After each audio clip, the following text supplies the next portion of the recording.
Chad? Chad, are you there? They're after me, Dylan. Who's after you?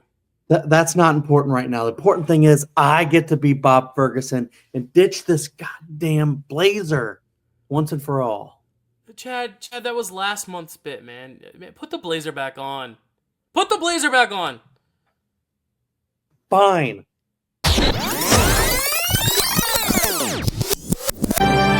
The Oscar goes to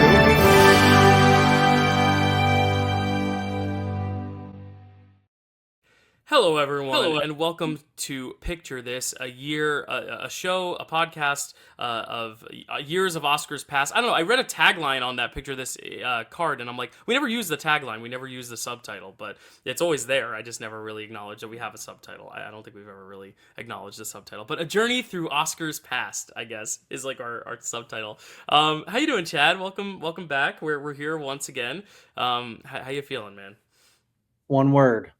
Supercalifragilisticexpialidocious. That's right. That's a great word. I love that word. I wonder why you said it. No, we're back. I'm in a new location. If someone can go back and like count how many different spots and locations I have filmed the show from, I'll send you your favorite candy via however I can. But yeah, like this is another new setting, another new setup. I have like my HelloFresh box propping up my laptop with my mic on top and this hinky dinky lamp up here instead of a ring light. So I'm getting a little bit of a blonde kind of silver foxy kind of highlight here, but it's okay. You know, you all care about the words, you all care about the thoughts, you all care about us and our opinions, not necessarily how we look or where we are. Even though Chad has always had a stunning setup behind him, but we are here to talk about the films of 1964.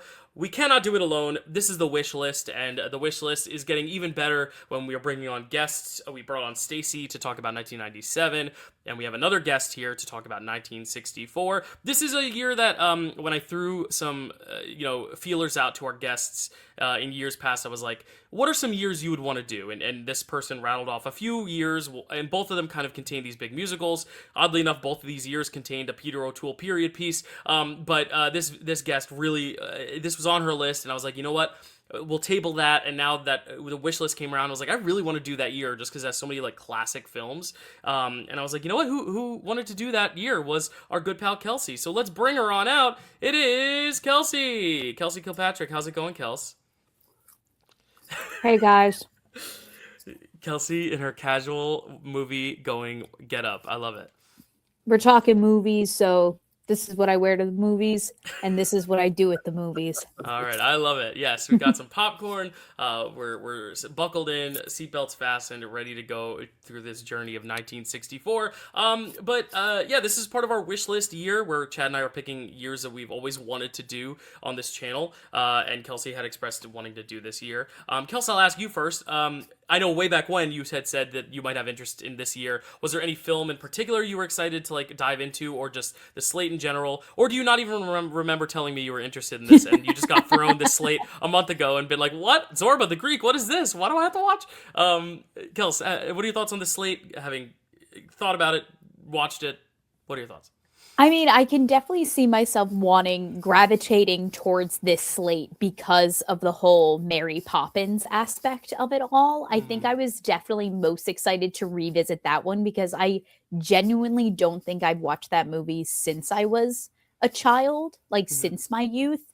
And what a wild ride revisiting it. I have a lot of thoughts about that, like Cool. looking back at it now as an adult, really interesting. It was also my first go around with My Fair Lady, which is a musical that I'm familiar with some of the songs from, like just getting the songs like in years of like taking voice lessons, but I'd never seen the whole show, so it was that was a really good first time watch in this slate. But yeah, it was great. You love your musicals, Kels. You love your musicals. I mean, last time you were on, we did Funny Girl and Oliver and Romeo and Juliet, which is not a musical but is theatrical. So like you are always present for the very theatrical slates, and this is a very theatrical slate. At that, why I picked it for the wish list is just because like Mary Poppins is a nostalgic film that I grew up watching a bit, but I don't even know if I ever sat down to watch it in its entirety as a kid, really. But I knew all the songs, I knew all the moments, I knew the beats, and I had been familiar with the stage musical itself, same as like My Fair Lady. So I was like, you know what, two big musicals, and just the story behind the two musicals and the kind of rivalry they had in the Oscar season, which is really fun to watch, to look at too. And then just some other films that I had heard good things about that I just hadn't seen, and then one being a film that, as Chad knows, I didn't love the first time I saw it, and then years later being now, I kind of reassessed it to see if I liked it more because everyone else says it's the best film of that year. So it's one of those things where there was a lot to offer with this slate, even the ones I had never heard of. And I was like, you know what, this feels like a good slate to cross off the list, just because it's been one I've been wanting to get through for a while, because I've been wanting to revisit Doctor Strangelove like you did, Mary Poppins, and then all the other fun tidbits galore in there as well. Can't say necessarily that I'm as high on this slate as I was with 69, the one that I picked for January, where I was like, I really want to do 69. That sounds awful. I really want to cover the year 1969. I really want to cover the year 1969. And then I was on a high. I was like, this is one of the best slates ever. This is not necessarily that case for me, where I watched some of these films, and some I like more than others. But I'm glad I finally got to see some of these films that I had never seen and reevaluated. But Chad, as someone who really didn't have any, I mean, you had interest in seeing this slate, but it wasn't necessarily on your wish list. You didn't necessarily sign up to be on this episode particularly. You sign up for every episode. That's comes with the gig. But what do you think of this slate in general? What were your thoughts kind of going in, coming out? All that jazz. I mean, I guess I mirror a little bit of your sentiments. There's a couple I hadn't seen or really even heard of, so it's always interesting to, like, you hear names of movies and then you go, what is this? And you finally watch it and you either love it, maybe like it, or you just go, yeah, there's a reason why no one really talks about these. And then there's some other movies like Mary Poppins and My Fair Lady and Doctor Strangelove that are like really kind of touted in, different ways. And then it's like, do they hold up, from the 60s? Mary Poppins is a classic, but like, how good is it? My Fair Lady, Carrie and I tried to watch, not too long ago. And I'll say, like, the Cockney accents at the very beginning were very obnoxious. And then we were just like, well, how's the rest of the movie? So it was really interesting to watch the rest of it. And then Doctor Strangelove may or may not be a movie that I've just always really liked. So, yeah. Cool. Yeah, no, very versatile slate. And that's the thing, like, we have two big musicals, but everything else couldn't be more different. I mean, you have like kind of like this indie, international, Greek serial comedy, and then you have a period piece, costume drama, kind of reheated rivalry-esque gay romance, kind of, sort of. Then you have like this political satire, and then you have like two very big, lavish musicals, one being a Disney cartoon and one being a little bit more kind of old-fashioned, classic, golden era musical. Kelsey, that's very much a subtext take I have, not necessarily the movie is, but... No, Dill, I'm shocked that you said that, because that's what I wrote down in my notes. Damn, I'm sorry I stole the words out of your mouth, but we will be talking about it first. So hold on to your horses, people. Hold on to that carousel of horses, if you will, there. of Mary Poppins. Let me tell you what the slate is, because we've kind of been dancing around all of it, like Mr. Zorba himself. But we have Becket. We have Doctor Strangelove, or How I Learned to Stop Worrying and Love the Bomb, probably the longest title since Birdman we've had on this podcast. We also have Mary Poppins, My Fair Lady, and Zorba the Greek. So there we go. We've kind of danced around all those titles, and now we have them all out in the open. I love how there's two musicals, yet Zorba's the one I go to about dancing, but that's just how it is. A lot of dancing in this slate. Let's dance along. Before we get into the movies themselves, though, we have to, of course, talk about the year. Chad, what was going on in 1964? None of us were alive. We have no first-hand accounts of it. At least I hope not. If not, tell me your time-traveling wisdom, because I would love to go visit. Chad, tell us about 1964. Well, 1964, my father was born. Oh, very nice. There's that. Older parents. The U.S. government first states that smoking may be bad for your health, with a report from Surgeon General Luther Terry. So this is how kind of late or early they kind of figured that out. The 24th Amendment outlaws the poll tax, which is a step forward in civil rights and equal rights. There's some good news. The Beatles perform live for an American audience for the first time on the Ed Sullivan Show. Wow. Italy seeks help to keep the Leaning Tower of Pisa from falling over. It was at risk at one point. American boxer Cassius Clay changes his name to Muhammad Ali, and it wasn't controversial at all. The first around the world's airplane flight by a woman was accomplished by Jerry Mock. Lyndon B. Johnson and the Soviet leader both announced plans to cut back on nuclear weapon material production. Nelson Mandela makes his I am prepared to die speech for the anti-apartheid movement. Thieves steal the head of the Little Mermaid statue in Denmark. Tanganyika and Zanzibar merged to form Tanzania. The first computer program written in the language called BASIC is ran. A huge student march occurs in Times Square protesting the Vietnam War. Sidney Poitier becomes the first African American to win an Academy Award for Best Actor in a leading role. Was Lilies of the Field? The United States Civil Rights Act of 1964 is enacted. John Lennon announces the Beatles will not play for a segregated audience. Good for them. Martin Luther King Jr. becomes the youngest person to receive the Nobel Peace Prize. Yeah, very monumental year. Oh my gosh. Yeah, 1964. Big year. Chad, what are some of the deaths, births, albums? Give us some of that too. Oh, it was almost meant to be. Never happened, sadly. We would be in a better place if it did. Kamala Harris was born.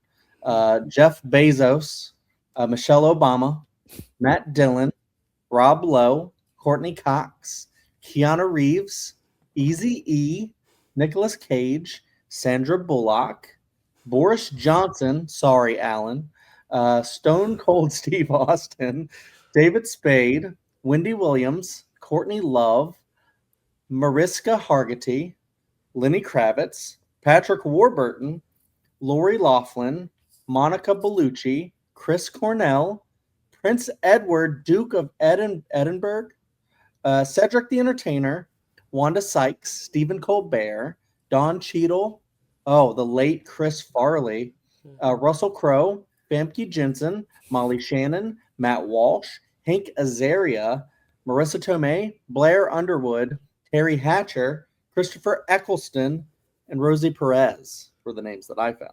Wow. That's a lot. A little bit fewer deaths. We have Herbert Hoover, Sam Cooke, Peter Lorre, Ian Fleming, Harpo Marx, and Eric Dolphy. Wow. And what about some albums, Chad? I'm sure, we talked a lot about the Beatles. I'm sure there's something brewing on 1964 album. There's a couple. Yeah. And the one I have, the only one I could find that I have is A Hard Day's Night by the Beatles. We also have Getz Gilberto by Stan Getz and João Gilberto. The Times They Are A-Changin' by Bob Dylan. I may actually have that one too. I didn't see it. Great. Beatles for Sale by the Beatles. Out to Lunch by Eric Dolphy. Another Side of Bob Dylan by Bob Dylan. Presenting the Fabulous Ronettes featuring Veronica by the Ronettes. Ain't That Good News by Sam Cooke. Where Did Our Love Go by the Supremes. And Kinks by the Kinks. Period. Yeah, great albums. Great time for music, for culture, and also for film. This is getting to the 70s where things are very kind of dark and independent, and studio films are very different. They're not as lavish or not as colorful. You got like The Godfather, type movies coming out of studios. And then like the 50s is so golden age. Everything's a big sound stage. Everything's big, lavish sets. I think the 60s is where you're kind of getting like the kind of pivot, and 1969 especially, Chad, we talked about, like, it's really showing the very at odds tonal shift in cinema. This is a little bit more your classic golden age throughout. There are a few little glimpses of stuff to come in the 70s, but it's always fun talking about the 60s because of that, because it is such a culture shift, counterculture, and just the changing of Hollywood systems and just civil rights, Lilies of the Field, Sidney Poitier. Like, this is a really cool time in cinema to be talking about, so I'm glad we get to talk about the Oscars of 1964. But Chad, what other notable films of 1964 do you want to bring up? One of them being a very obvious one, considering all the Beatles talk we've had. But what are some honorable mentions for films that could have been Oscar nominees? Actually, I did put that one. Yes, I did. I have it right here. Okay. And I'm going to say my notable films and then my best picture worthy after. And if one of my notable films is something that you think should have been best picture worthy, I might not have seen it. and might reassess it when I actually watch it. And one of those films could be Goldfinger. I've heard it's one of the best Bond films. The Last Man on Earth, A Fistful of Dollars, Blood and Black Lace, Marnie, and The Mask of the Red Death. Ooh, yes. Here are my best picture worthy. I have A Hard Day's Night, The Umbrellas of Cherbourg, Oni Baba, Qui-Gon, and Rudolph the Red-Nosed Reindeer. Yes. Aw. Could have been the little short that one. I think that's a lot of great choices. Did you say From Russia with Love, Chad, or no? I didn't, but I should have. Because that was a crazy thing. Because both Bond films come out in the same year, and I actually love From Russia with Love. But Goldfinger being kind of the one that took off, it won I think a tech Oscar. But Umbrellas of Cherbourg is a big one for me, where I'm like, oh, that's like for me one of like the top 10 musicals of all time, and it kind of inspired La La Land very heavily. So I think if anyone loves La La Land, you'll probably love Umbrellas of Cherbourg just as much, if not more. So that's a recommendation from me. Also, I think the first Pink Panther film came out that year. I don't know if you mentioned that as well. So very fun. But a star from Pink Panther we'll talk about in a sec. Yeah, I was about to say it relates to our slate very heavily. Yes. What happened at the Oscars? It's not important what the precursors were going into the night, more so just the narrative of My Fair Lady versus Mary Poppins. It was a huge rivalry headed into the night. Obviously, Julie Andrews makes her screen debut in Mary Poppins, but before that, she had played Eliza Doolittle in My Fair Lady on Broadway, and it was a big thing that she chose to do Mary Poppins instead of doing the film of My Fair Lady. And that was a huge controversy, and people were, all the fans of Mary Poppins were hoping that My Fair Lady would fail so that they could, be like, Julie Andrews, you made the right choice. And all the My Fair Lady friends were waiting for Julie Andrews to flop in Mary Poppins. Turns out they were both very, very successful. Both Julie Andrews and My Fair Lady got off very well. Julie Andrews wins Best Actress. My Fair Lady wins pretty much all the big awards aside from that. So it really ended up being a really big night for both films, and it's just cool that like two musicals were duking it out, when this year we're lucky if we even see one get like a Golden Globe nomination these days. So it's kind of cool that like there's these two big musicals that everyone kind of holds dear to their hearts in different ways. But yeah, huge rivalry headed into Oscar night, and that kind of was the story of the night, was what was going to prevail. Also the fact that I think Dr. Strangelove and I think Becket both came out before March the year before, so it was kind of unprecedented that those films came out so early in the year and somehow still made it into the Oscar 5. Just goes to show how good their impact was. But a really, really great kind of story there with Julie Andrews and My Fair Lady and just the whole journey there. But Becket ties the record for the most Oscar losses with 11 at the time. Sinners has now passed that, but it was nominated. It wins one award, so it didn't go home empty-handed, but it did win 1 of 12, so it lost 11. So that ties it with The Turning Point, The Color Purple, The Power of the Dog, and Amelia Perez all lost 11 awards. Sinners this year, I believe, lost 12 or 13 awards, so even though they also won some, but that was a record for a long time that Becket held. When you get nominated for a lot and you don't win a lot, you have unfortunate records on your side, but to get that record you still need to be nominated for a lot, so that's a kind of a win-lose for them. Let's get into it though, because Kelsey and I had the same wavelength when it came to Becket that I'm sure Chad did as well, so I actually haven't seen Heated Rivalry, so you're gonna have to fill me in. I assume it's what I assume I've seen the memes. I know what it's about, and I can assume Becket is pretty spot on that assessment of it. But let's talk first about Becket. Chad, give us some tidbits on who made it, who was in it, what it's about. Becket. Let's talk about Becket. Becket, directed by Peter Glenville, written by Edward Anhalt, cinematography by Jeffrey Unsworth, music by Lawrence Rosenthal, starring Richard Burton, Peter O'Toole, John Gielgud, Paolo Stappa, Donald Wolfett, David Weston, Marticha Hunt, Pamela Brown, Sean Phillips, Felix Elmer, and Gino Cervi. Synopsis: an unlikely friendship between the King of England and his Saxon advisor turns sour after the advisor is promoted to the Archbishop of Canterbury and decides to lead the way he sees fit. Based on the 1959 play Becket, or The Honor of God by Jean Anouilh. Yes. I'm very underversed in literature, so I've never read the Canterbury Tales, but I guess this is it. It was made into a play, which was then adapted, obviously, into the film. But yeah, we've all kind of been dancing around this. That it's very, very, very, very, very, very homoerotic. It's a love story. It is. It's a love story, and in a dangerous way too. It kind of shows the falling out and of these two men in power, and one helping their friend out only to be betrayed, and the framing device of like him like crying over his coffin or his tomb. I guess it's like mummified or whatever. Like it's just such like it's one of those coded films that is so coded that it essentially has now, especially since 1964, kind of just adopted the kind of nature of just being that, and not just being like living in the subtext, but people just kind of saying this is overtly what it is. But I'm glad we all kind of picked up on that. But seriously, I mean, like talking about the film in a serious matter, like Kelsey, you are our guest. I'll turn it over to you first. What did you think of Becket? Because I think this is a first watch for all of us. Yeah. Yes, definitely a first watch for me. It was reminding me a lot of that other movie from the other slate we did, The Lion in Winter. Gee, same actor too. Oh my god, I'm like so like like I have such like media literacy for that. Yeah, I honestly like I kind of had this thought. Well, first of all, I will say that overall this slate, with two exceptions, kind of tough for women. Kind of tough for me to connect with this slate of movies. And so I had this like thought like towards the end of this one where I was like, I really want Dylan and Chad to explain to me like what makes this so like prestigious and like what makes this movie good. Not that I thought that it was like bad or anything, but I was just like, I don't know. I was just kind of bored, and obviously the only thing that kept me really entertained with it all was like all the subtext and the, just like I literally wrote down these two guys just want to kiss so bad.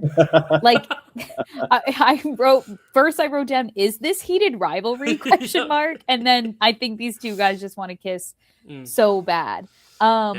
There's a really, really, I mean, this movie in particular is like really blatant with its depiction of how they treat women in this movie. Like these two guys are just like, they don't see women as people like at all. They're like, oh, I'll give you this one and then you can give me the next one. And now I have this one in the bed and I'm literally crawling over her as if she's not even in the room with us. Like she is just simply an object. And so it was just like kind of a little bit of a tough watch. And then you have that like the sweet like farmer's daughter like character who's just like now in the room with Richard Byrne is like, okay, do you want me to take my clothes off? And I'm like, girl, go home and learn how to read. I just wanted to like hold her hand and be like, there's more out there than this. So I'm really interested to hear your guys' perspectives on this movie. Well, and I think your question is like more so like what audience is this for? Because obviously it's not for the ladies, because obviously it's very polarizing and very alienating in that sense. But I do think there's an element of like this is historically accurate, or it's based on history. It's not like a fictionalized tale, so there's that element of like, okay, like here's a different layer to the history, kind of getting to the human being behind the history, and kind of give not an excuse but more of a reasoning as to why this is such a monumental relationship that means so much and should be so important, and why this falling out in particular was tough. It's kind of like the Amadeus thing of like when you really dig in, there's so much more than the surface level, which I think is kind of what a lot of people cling to, the fact that there is so much subtext that you can hang on to, that it is more than just friends falling out, because there's so many films like that. But when you add this added romance of like there being a sexual tension and then just the gender norms of the time kind of fueling into a commentary about gender. Now, I don't know if that was the intention back then, but I think now at least we can kind of see this as almost a criticism for toxic masculinity in the way that like the exact takeaways you had just from a lens of like, and that's why it's wrong, versus back then where it's like, and that's why bros are awesome type deal, which I don't think was the goal either. But I definitely think in terms of like who the audience is for, I think it's for like the history buffs who just want to kind of dive in more and kind of get behind the humans and like their motivations and they're trying to empathize with them. I think that's kind of what biopics should be for. Sometimes they're not, sometimes they are just the Wikipedia page plot beat, like this is what happened first and this is what happened second. But I like biopics that kind of dive into the human of it all, because they are flawed, and I don't necessarily think that's a bad thing when making a movie to like show flawed protagonists. We talked about a lot, even just on like the Marvel podcast, So I definitely think that's an element to it. But Chad, what was your takeaway of this film? Did you like this one? And what are your thoughts on just this whole idea of like what makes it Best Picture worthy, or what do you think for the Academy did? Yeah, I actually did like this one. And it's interesting because I don't always love these style of movies. Mm-hmm. And interestingly enough, Kelsey talking about this movie and like, how it treats women and stuff kind of really reminded me, because I don't think she's seen what we watched with Anne of the Thousand Days, which was also Richard Burton.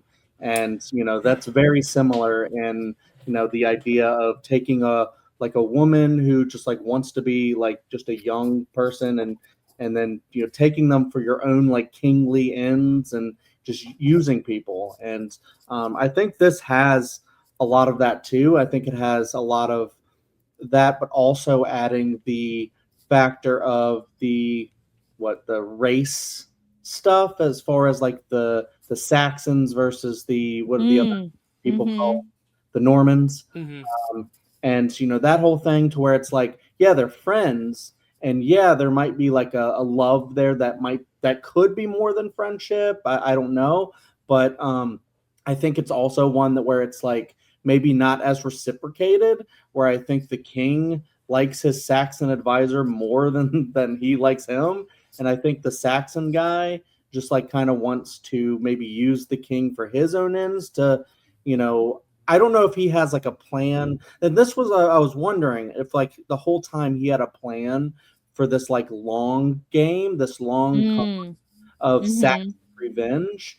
And I don't really think that ever came to fruition. And maybe that's just not how it happened in real life. So they couldn't really tell that story.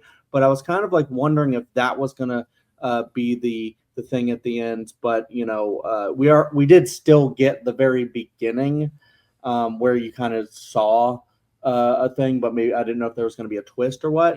But yeah, I thought the dynamics were interesting with the two guys. And I also really thought it was fascinating to see, and we're kind of seeing stuff like this with a lot of the dictators in the world that we have now, where it's like the people who just use other people for their ends, and then when they don't get their way, they cry about it. And then but their cries are so loud because they have so much power. And it's like, this guy is just such an immature piece of shit. Like, he treats women terribly, but also he's an asshole to his own kids. And he doesn't like them. They don't like him. He doesn't really have anybody who to like or likes him. And even the guy he loves the most apparently doesn't even like him as much as he does. And he even has to ask him, like, did you ever love me? And he's like, kind of. Very non-committal. But then it has a very I don't know, dissatisfying ending, as far as like you don't want to see the Saxon guy die or Becket die, because I liked him. I thought his whole thing with how do I play this game? Like, I'm given all this power where I normally would just have been like a little Saxon peasant guy, because they're not in charge, Saxon people. And then like because of his, maybe one-sided, maybe not, friendship with the king, he gets all this power, and then he has the gall to actually do the job. And then the king's like, you can't do the job the way you want to. You got to do it how I want. And just be my puppet. Why can't you just be my puppet? So I don't know. Yeah, I like it because of all those dynamics. Yeah, and you bring up a good point of like, yeah, this is like what we're seeing in modern politics today, of people trying to use other people to get ahead, but also what this film brings to light is just how emotional it is too, and how sometimes politicians put their emotions ahead of like logic and ahead of like, what's actually right or the responsible thing to do. And it's kind of the whole idea of like, don't hire your friends for jobs, because if you have to fire your friend, that's really freaking awkward. And it's kind of that idea of like, you don't you appoint your friend, you have to deal with that backlash. It's not always going to go the way you wanted it to, but because he's your friend now you have some baggage that you have to deal with. And I think that's also what we're seeing in politics of like, if you surround yourself with all your friends, then when you're doing a bad job, then it's an easy finger to blame because they're your friends. You could say, oh, you ruined this for me, but then it's also like they're your friends, so you're also burning bridges in the same way. And I think that's just very insightful in that sense too. Also, just looking at all the nominations it got, I think a big reason why this was heralded is because it is also just a really good production. I think the design, the period detail, the costumes. There's a reason this feels very similar to Lion in Winter in a good way, in the fact that this era of movie making, what was the big thing were musicals and like costume drama, period pieces, medieval shit. So I think that's kind of where like, if this is a very successful, makes a lot of money, has big actors in it, big period piece, like it doesn't matter how good or how bad it is, like that's probably going to sneak in. Zorba's kind of the outlier where like, oh, this is a cool unique thing that got in that's very unconventional. Even Doctor Strangelove, where it's like this and the two musicals is like, okay, this makes sense. This is kind of the norm, which is not a bad thing because I think this is already elevated in the sense that it is a little bit richer of a central dynamic. It's not even like the Anne of the Thousand Days that we watched, Chad, where it's very much like her. It's like him and that one wife, and they kind of don't dive in too much with the other wives' storylines, and it is kind of centered on that one relationship. And this one is too, but I think this one takes much more interesting and unexpected pivots than that one even, where that one you kind of know where it's going, where it's like, okay, the king's very bad, she's very much the victim, and it's like seeing if she'll overcome it or die, and we kind of know what happens. Whereas this one, it's like, oh, okay, we don't really know. We know how it's going to end because it kind of started that way, but we don't really know how it's going to result in that. It's kind of like, it's cool to kind of see the end and then go back to the beginning and see the journey to get there, which I think is also just a cool framing device. I think more movies should be unconventional in their framing, and I think this is a cool way to do it. It's the very Sunset Boulevard thing of like, he's dead, now let's see how we got there, which I think is just a cool device, so. Yeah, it's funny that you guys brought up the comparison to like modern day politics. And funnily enough, the moment in the film that made me think of modern day politics was the giant like food fight scene where like all the men are just in the room, just like, and they're like throwing stuff at each other and they're ragging on each other. And I'm just like, I was watching it. I was like, why can I just see like Donald Trump and a bunch of his like goons in the White House like totally doing this? Like, why do I feel like this is what goes on behind like closed doors? Like, this is what it feels like anyway, is like from an outsider looking in, it just feels like this mayhem happening behind the scenes where they're just like, yeah, we get to do whatever we want, and blah, blah, blah, blah, like, Another thought that I had while you were talking, Chad, was like, I thought that, obviously they had this really interesting dynamic and relationship between these two guys. I might say something kind of blasphemous right now, but I just think like I was such a big fan of what Peter O'Toole was doing in this film that I almost wish that like Richard Burton kind of like met him where he was at, because I think I would have been more invested in the two of them if, to me, Richard Burton's performance is kind of falling flat, and probably not because he's a bad actor. He's definitely not a bad actor, but just because I just don't think where he was meeting Peter O'Toole in this movie. Like, I think Peter O'Toole was acting circles around Richard Burton, I felt like, in this film. So it just like didn't make me care necessarily enough about, Richard Burton's character. Like, I almost like every time it was just him doing some bishop thing on the screen, I was like, all right, where's Peter O'Toole? I want to see him yell at his son some more. That's way more interesting. Yeah, that's very interesting because, Richard Burton, no stranger to our show. I mean, we gave him the award for Who's Afraid of Virginia Woolf, and I think in some ways, I think this is a very unconventional character for him in a way. At times it is, at times it's not. Whereas Peter O'Toole, like, this is his wheelhouse. Like, he is very much in his pocket, which I feel like is just kind of like, it's kind of like why Leonardo DiCaprio doesn't get nominated for Killers of the Flower Moon, because everyone's like, oh, it's Leo. We knew Leo was going to give this type of performance. That doesn't mean it shouldn't get nominated, even though it's great, But people were like, you know what, I've just seen this all before, and that could be kind of why, for some people Richard Burton is more exciting because it's like a fresher new thing. But at the same time, it's like, no, Peter O'Toole though is doing the Peter O'Toole thing, and like it's like Laurence Olivier doing Hamlet or doing Othello or any of these like Shakespearean things. It's like, I mean, it's Laurence Olivier doing Shakespeare. It's gonna be great, and we sometimes take that for granted. So it's kind of cool to also get like someone who's only seen kind of one or two other Peter O'Toole films. What is it, like Lion in Winter and probably Ratatouille? You know, like this is like the third one now, so it's like you haven't been able to like really just be like, oh, it's the same performance every time. So it is kind of nice. It's like this is why he's such a big name. This is why these are the types of roles he always got. Whereas Richard Burton, I think his resume is a little bit more diversified in the types of roles he does. I guess I don't know, but Chad, Yeah. what are your thoughts on that? Well, yeah, I mean, I can see where you're coming from, Kelsey, but I think it's one of those things where I actually like the dynamic between them because you know, Peter O'Toole going like so far up here and Richard Burton staying very not, I wouldn't say flat, I would say just more reserved, like purposefully reserved. Like his performance is lower for a point where it's showing the dynamic. Like he's not allowed to go hard at the kid, so he's got to be more reserved and stuff. But I then find it like really exciting when you have like a sequence like when he is about to be on trial or whatever, and then he pops out in like full archbishop garb and stands his ground, and he's like, I'm gonna go to the Pope maybe. And you know, kind of a deal. That scene, I was like, holy shit, okay. Yeah. I like the dynamics between the two, but I also see what you're saying is like it is a very stark difference between the two actors and like what they're doing.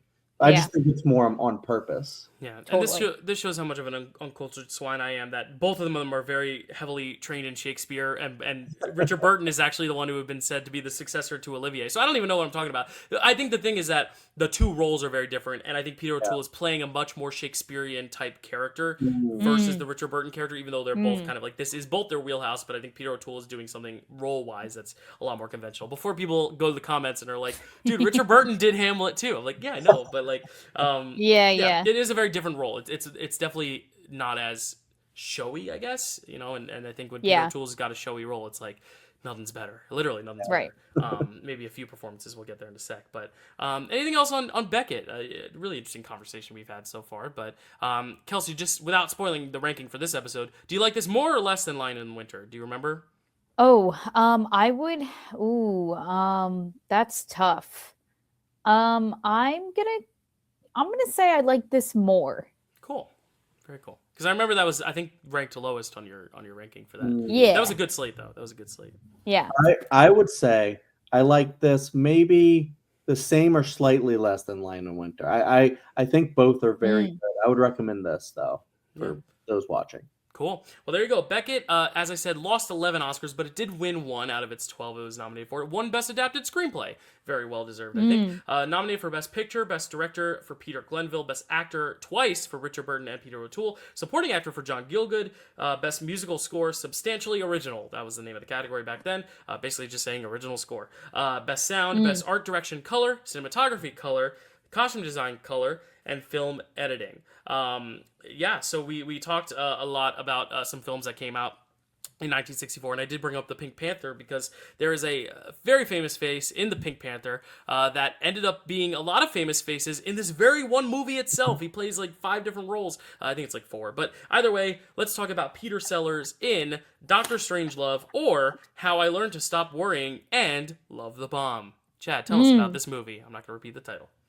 Dr. Strangelove, or How I Stopped Worrying and Loved the Bomb, directed by Stanley Kubrick, written by Stanley Kubrick, Terry Southern, and Peter George, cinematography by Gilbert Taylor, and music by Laurie Johnson, starring Peter Sellers, George C. Scott, Sterling Hayden, Keenan Wynn, Jack Craley, Slim Pickens, Peter Bull, James Earl Jones, Tracy Reed, and Shane Rimmer. Synopsis. Tensions run high as the American military is called to attack the Soviet Union by a rogue general. The president attempts to avert this crisis as nuclear fallout hangs in the balance. Based on the 1958 novel Red Alert by Peter George.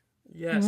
I realized when I said deservedly so when Becket won an adapted screenplay, I forgot that this was adapted. So maybe not deservedly so, because I think the screenplay is really, really good. But we'll talk about it in a sec. I hate to go back to Kelsey first again, but I think, Chad, we've seen this one. I don't think Kelsey had before, right? Oh, yeah. No. Yeah, so I want to get your opinion first, Kels, because this is obviously a film I've seen now twice. Chad's seen probably a bunch of times. And I think we've talked about Kubrick once before on this channel for Barry Lyndon. Is that the only one we talked about so far? Because Clockwork Orange is coming. But I think that's the only one we Yeah. talked about. Yeah, Yeah, just- because those are the only few that get nominated for picture. Yeah. So very small list there of Kubrick movies. But they already kind of know our feelings on Kubrick. So, Kelsey, let us hear your thoughts on Dr. Strangelove, this terrific satire. So, excuse me. So this one is kind of hard for me to pin down my feelings about it. I definitely liked it a lot more than I thought I was going to. Like, the words came up where it was like, this is just like, this is a fictitious, and don't worry, like the Air Force has promised, like, this could never happen. I was like, oh my God, what is this going to be about? Like, I don't want to watch some boring movie about the Air Force. And then it turned into, and then I saw how short it was. And I was like, oh my God, an hour 30, all of these other 2.5 hour movies, I'm in for a treat. And it just, like, it went by so quickly, and it was so unexpectedly funny. Like, I had no idea that there was going to be, like, so much comedy packed into it. And I really, really enjoyed quite a few performances in this movie. I guess, like, one performance by one, like 3 performances by one man, and then, like, he had a very good supporting cast as well. So yeah, it was just, it really, this one snuck up on me, really. And I'm glad I watched it, because I would have never watched a movie like this, like, outside of doing it for this show. So thanks for having me on for the slate and introducing this one to me. Sometimes I felt like I didn't know if the mix between this super tense situation and the comedy were necessarily blending for me too well. It felt like such a tense setup. And especially when you find out that basically, like, it's the general, like, the main, like, American guy who's kind of been, like, masterminding the whole thing, and is like, nope, sorry, I'm not giving you the code, and I'm not stopping this. It was like, oh my God, like, this guy's lost his mind. Like, this is getting intense. And then all of a sudden they're like, they're doing bits. They're like, these bits, like, come up, and I was like, okay, this movie's giving me whiplash a little bit. Yeah. So yeah, I'm trying to pin down how I feel about it, but definitely more positive than negative for sure. Well, I love this because I knew going into this you hadn't seen it, and I didn't want to tell you that it was, like, a political satire. I wanted you to kind of discover for yourself, because I feel like the disservice about being, like, kind of like that, like, cinephile, like, Criterion collection, collecting nerd like myself or Chad, like, it's like, Dr. Strangelove going in is, like, this Kubrick satire, and it's like this very big outlier in his filmography. The guy who did The Shining and Clockwork Orange and 2001: A Space Odyssey is doing, like, this funny political thing that doesn't look like any of his movies, doesn't feel like any of his other movies, and, like, I think the disservice going in knowing it's a satire is, like, you're looking for the beats, whereas I think it's really refreshing to hear someone who didn't even know it was a satire to, like, get in here and be like, wait a sec, because it does set itself up to be that, and then the second you get that first gag, it's like, oh, and I love that about any satire. I wish there were more satires that were advertised as real films, because I think the disservice of marketing these days is that, like, if you're going into a comedy, it's a comedy, you're not necessarily expecting, to be blindsided by the humor, but, like, what if you went into Airplane thinking it was a serious disaster film and then realize it's a silly movie? Like, I think that's what we should see more of these days. I think it's such a great, like, kind of pull the rug out from underneath you. But I love that you went in totally blind, and I think that's so rewarding for a movie like this that does surprise you with its humor, but is also, like you said, very smart and actually does have something important to say and does have tense beats. But Chad, you've seen this one a bunch. Do you love Dr. Strangelove? Yes, I do. Yes. Tell us about it. Tell us. Yeah, I mean, I don't know if I necessarily, like, loved it on first watch, but, like, on, subsequent watches, especially this one, I knew what I was going in for, and I was, like, in there to, like, pick up on all the, like, great comedic beats, and they all hit. I guess maybe it was, like, the time that I was watching, like, it's just, like, the moment when the general or whatever, not the rogue one, but the one that's, like, telling George C. Scott is telling the president, of what's going on. Is like they're all going to get there in like, I don't know, 20 minutes or something like that. Just like the look on the president's face of like, what? What's going on right now? So there's just like little beats like that just like really hit. It's just so funny, but it's also like kind of reminiscent of like what's going on right now, where it just feels like the dumbest people are in charge.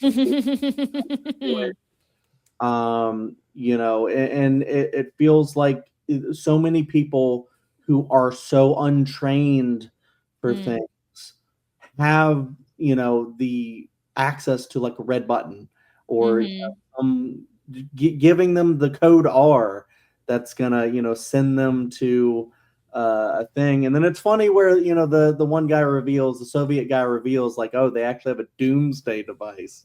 And then it's like, you know, if you actually attack the Soviet Union, the world is going to end basically, and you got to go. It's going to turn into the video game Fallout at one point. And you're going to have to go in a bunker for 100 years and come back out. And Which, stuff. by the way, he came up with that plan way too quick. He was like, "This is what we're gonna do," and I'm like, "Okay." It feels like maybe you had that in your back pocket. Yeah, almost like he had it in his back pocket and didn't really consult anyone, and then just like dropped this metaphorical bomb about a bomb on everyone. You know, like, oh wow, it's like he's like, finally, I get to pitch my Fallout shelter idea. Yeah. What is it? 10 women to 1 man. It's like, and then all the men are like, "Okay, we're listening. We're listening."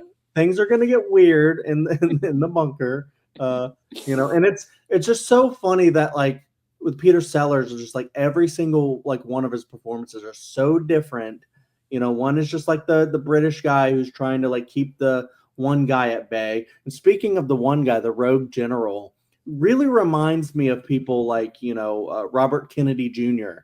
That's like, you know, they're going to put fluoride in our water. And, you know, they're trying to control our brains with the chemicals that they're putting in our water and stuff like that. And it's like, Jesus Christ. Why does he have the power to send all these planes to bomb another country and just all this crazy shit?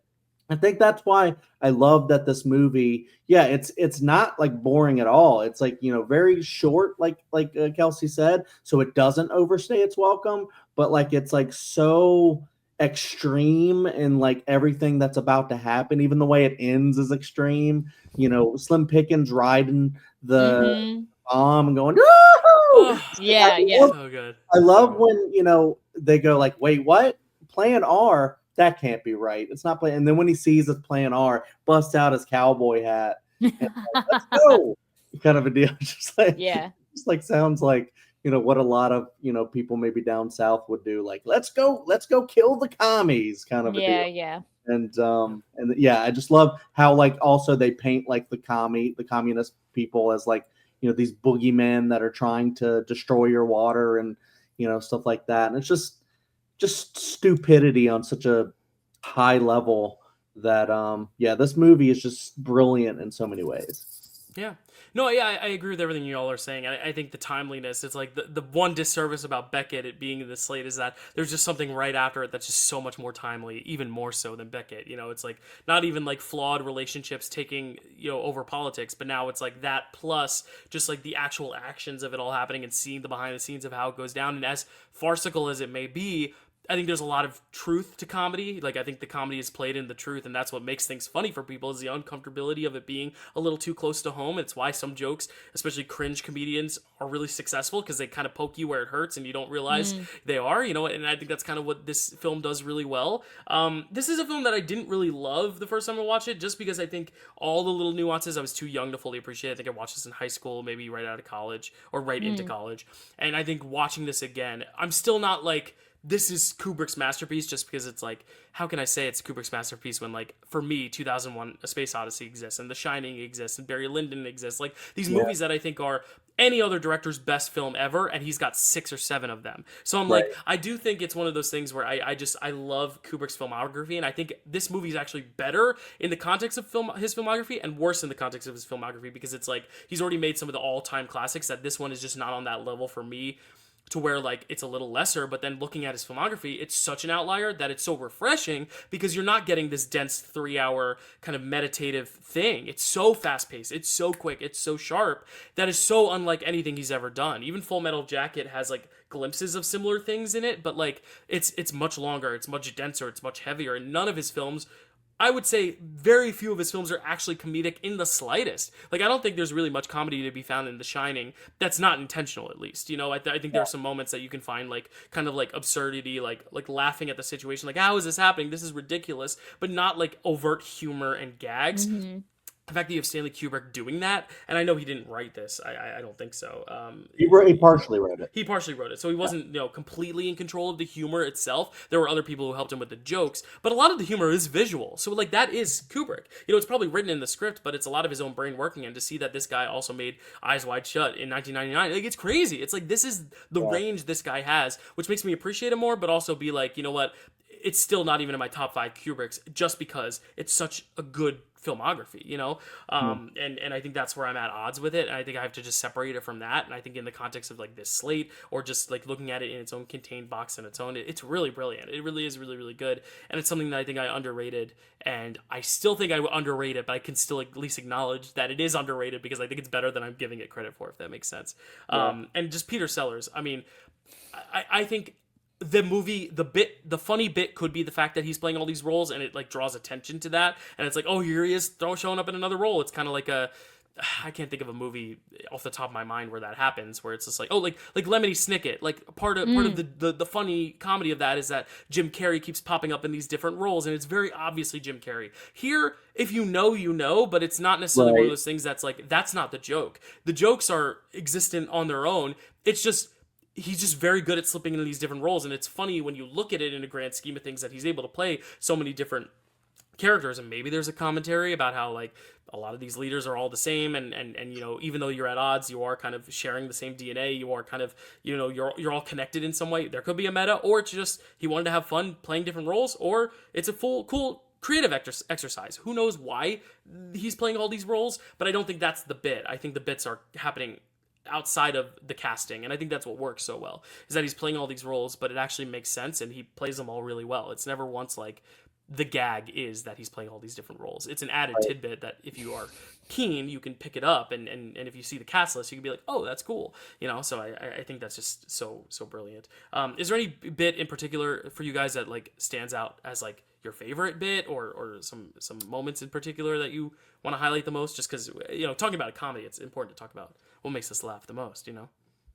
I would say that one of the moments that made me laugh was, first of all, I just loved his the character of Mandrake the most, the British officer he was playing. Yes. And he just has this spot on line delivery where the guy is going nuts. They are now shooting through the windows, shooting through the walls, and he's like, come help me with this machine gun. And the guy is cowering on the couch going, I would love to, but I really can't. I can't help you with that right now. He just has this brilliant line delivery where he's just like, well, I would love to come help you with that machine gun, but I'm actually terrified for my life right now, which is the subtext of that. So I would say that's definitely a standout moment for me.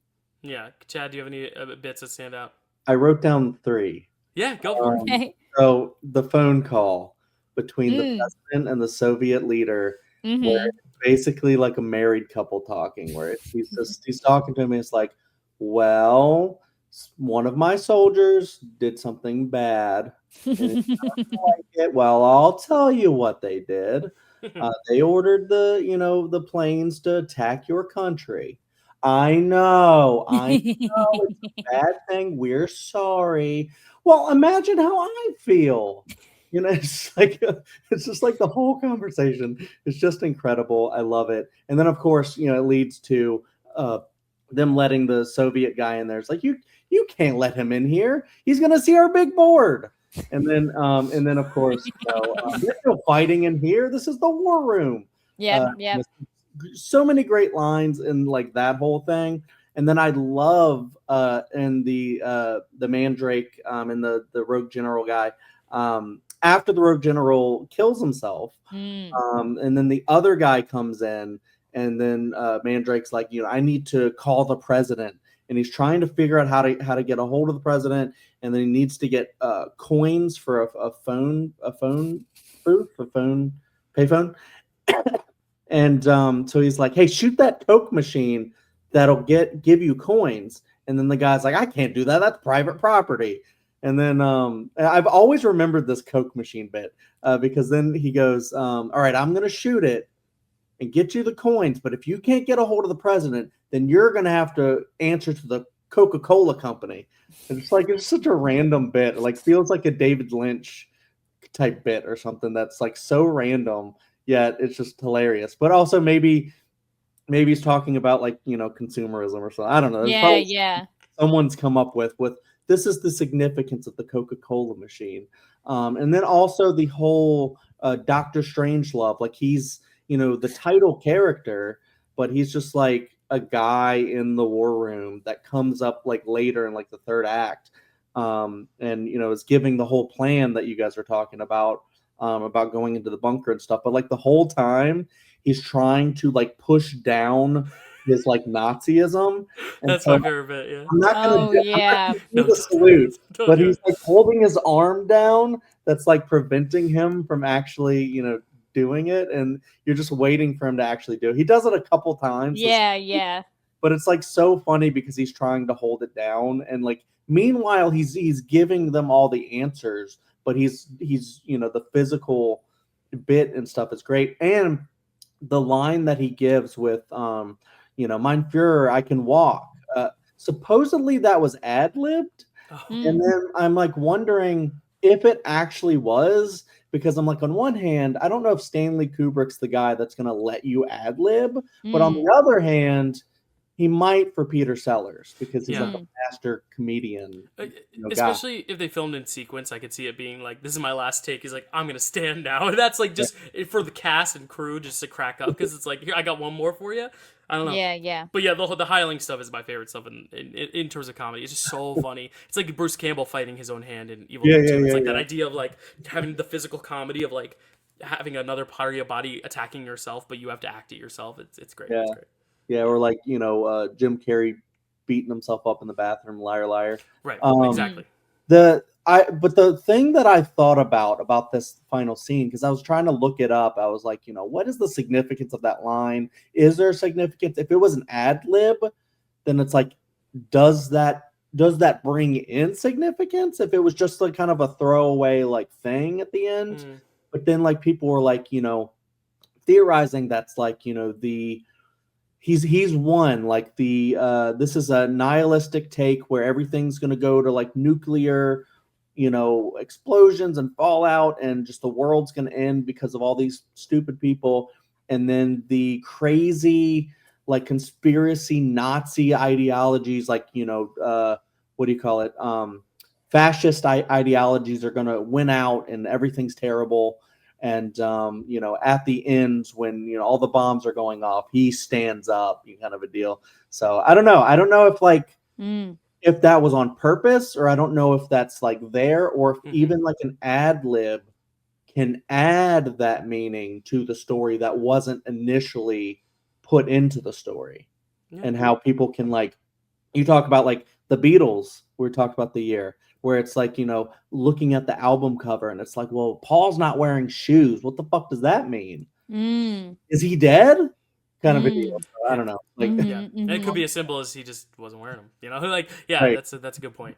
Anything else on Dr. Strangelove? I feel like there's so much, but also, so much that's already been said. It's really clever. I love it. And it's perfect in every way. Yeah, Kelsey. I would have to say my favorite elements of this one, because I'm not gonna lie, like I felt like towards like Act 3, the plot was kind of losing me a little bit, just because once Mandrake makes that call and he finally is able to get a hold of someone, they jump right to like, and we solved it. Their bombs are no longer dropping. Oh, and then they shot down 2 planes, except now we got to stop this one. And like, I do really like the ending of the what did you call him? Slim Pickens? Yeah, that's the name of the actor. Yeah. But his name is like King Kong or something. Yeah, the character. Yeah. Yeah. but Slim Pickens like going out on the bomb, I felt was like very like symbolistic, Symbolic. Yeah. symbolic. That's the word. Thank you. And I enjoyed that moment, but I just feel like the stakes were kind of a little uneven for me because I just felt like it was so tense and I was genuinely on the edge of my seat for all of like we got to stop all these bombs from dropping. And then when it came to just getting the one plane, I was like, this isn't doing it for me as much as like what we were dealing with earlier on. And then, like you said, like I guess it's part of his bit is that Dr. Strangelove, literally the title of the titular character, comes in right at the very end. I literally wrote down Dr. Strangelove did jack shit in this movie. But I will say, since it kind of loses me at the end, like I've been saying, my favorite elements of this one was definitely like all the very stylistic choices. Like I thought like the cinematography felt like very elevated, and because it was in black and white, I feel like the lighting was really elevated, and there were some really great moments of like, two characters would be on screen together, but one would be lit and one would be dark. And I just felt like it was very purposeful and meaningful. And I was able to, it almost reminded me of the movie Psycho, just like a little bit stylistically. So yeah, that was just like the last details I wanted to talk about with this one. And I think that's where you get Kubrick. His effect is in the filmmaking too. It's like, I don't know how much of the script was him versus the other guy, just because for me, nothing of his other work screams this type of comedy, which is why it's so much of an outlier. But I'm like, even if he doesn't have as much hands-on with the writing, like just stylistically, like if this were just a straightforward war film, it'd be one of the best black and white war films you've ever seen. It's like one of those things where it's just so well done. And like the worst effect is the plane flying, just because it's an old effect. But even then, it's like, because it's a comedy and because it's a satire, it kind of works. It's kind of like that like silly imagery that like Slim Pickens falling at the end, like it's very clearly green screen, but it's like it doesn't matter, and I really do love that he's tried to make this artful, because you don't have to make a movie like this artful, you really don't, but he does, and I think that's a lot that can be said that people should emulate today as well. I mean, Stanley Kubrick is like the king of like getting the shot, the perfect take. I mean, to and such a extreme extent that he tortured Shelley Duvall, just like too extreme of trying shot. But like then you go and you look at like that's terrible, but then you look at something like The Shining that has like some of the best shots like you'll ever see in a film, and then this is no different. Like Kelsey talking about the cinematography of just all these beautiful shots and stuff. And then but I also wanted to touch on too real quick, Kelsey talking about the stakes, that I also thought it was pretty funny where they were like like the theme of stupid people with so much power is that it's like when he tells them about the doomsday device that they had no idea about, and then he's like, well, it's a deterrent so they won't fuck with us, and it's like, does that work better if you tell everybody about it? Like, right. Totally.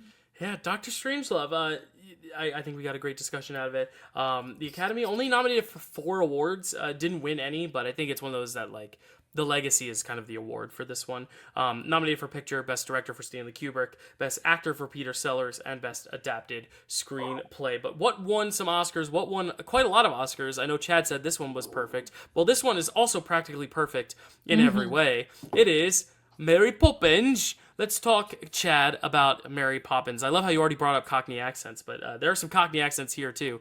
We've already brought them up twice about 2 different films, but let's talk about Mary Poppins, eh?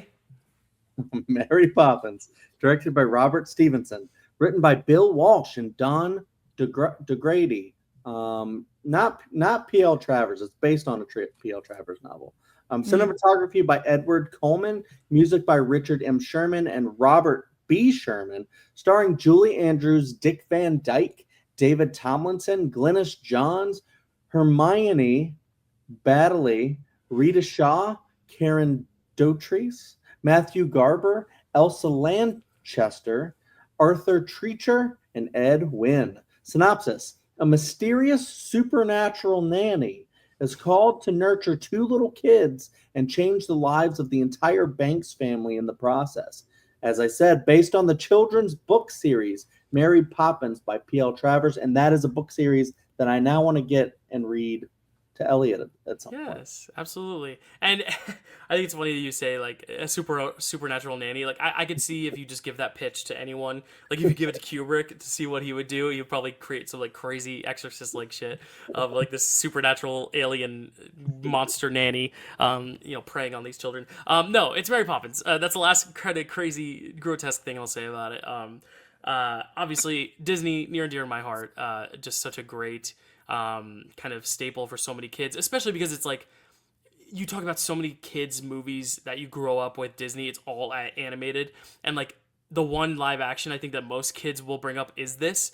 There were a lot of live action Disney movies, so many, but I think this is the one that like kind of stands above the rest in terms of popularity, at least. Like, not everyone's talking about Escape from Witch Mountain or 20,000 Leagues Under the Sea nowadays. People are, but like not to the extent that they are Mary Poppins. Whereas it's like, yes, everyone's seen Cinderella, Sleeping Beauty, Bambi, Dumbo, Aladdin, Little Mermaid, if we're going to go even more recent. But I do think it's really cool that like this is still like a Disney classic. And just that Disney, kind of like came to play at the Oscars. It's kind of really the first time that it's kind of stepped out of the shorts category and kind of was like, you know what, we're making a feature, and obviously up till now Beauty and the Beast hadn't been nominated yet, so none of the animateds had been nominated. Like this was really Disney's first big dance at the Oscars, and it did very well. It wins 5 awards, 5 Oscars, and is probably the most nominated film. It is the most nominated film of the day. So really, really good, just success story for Disney.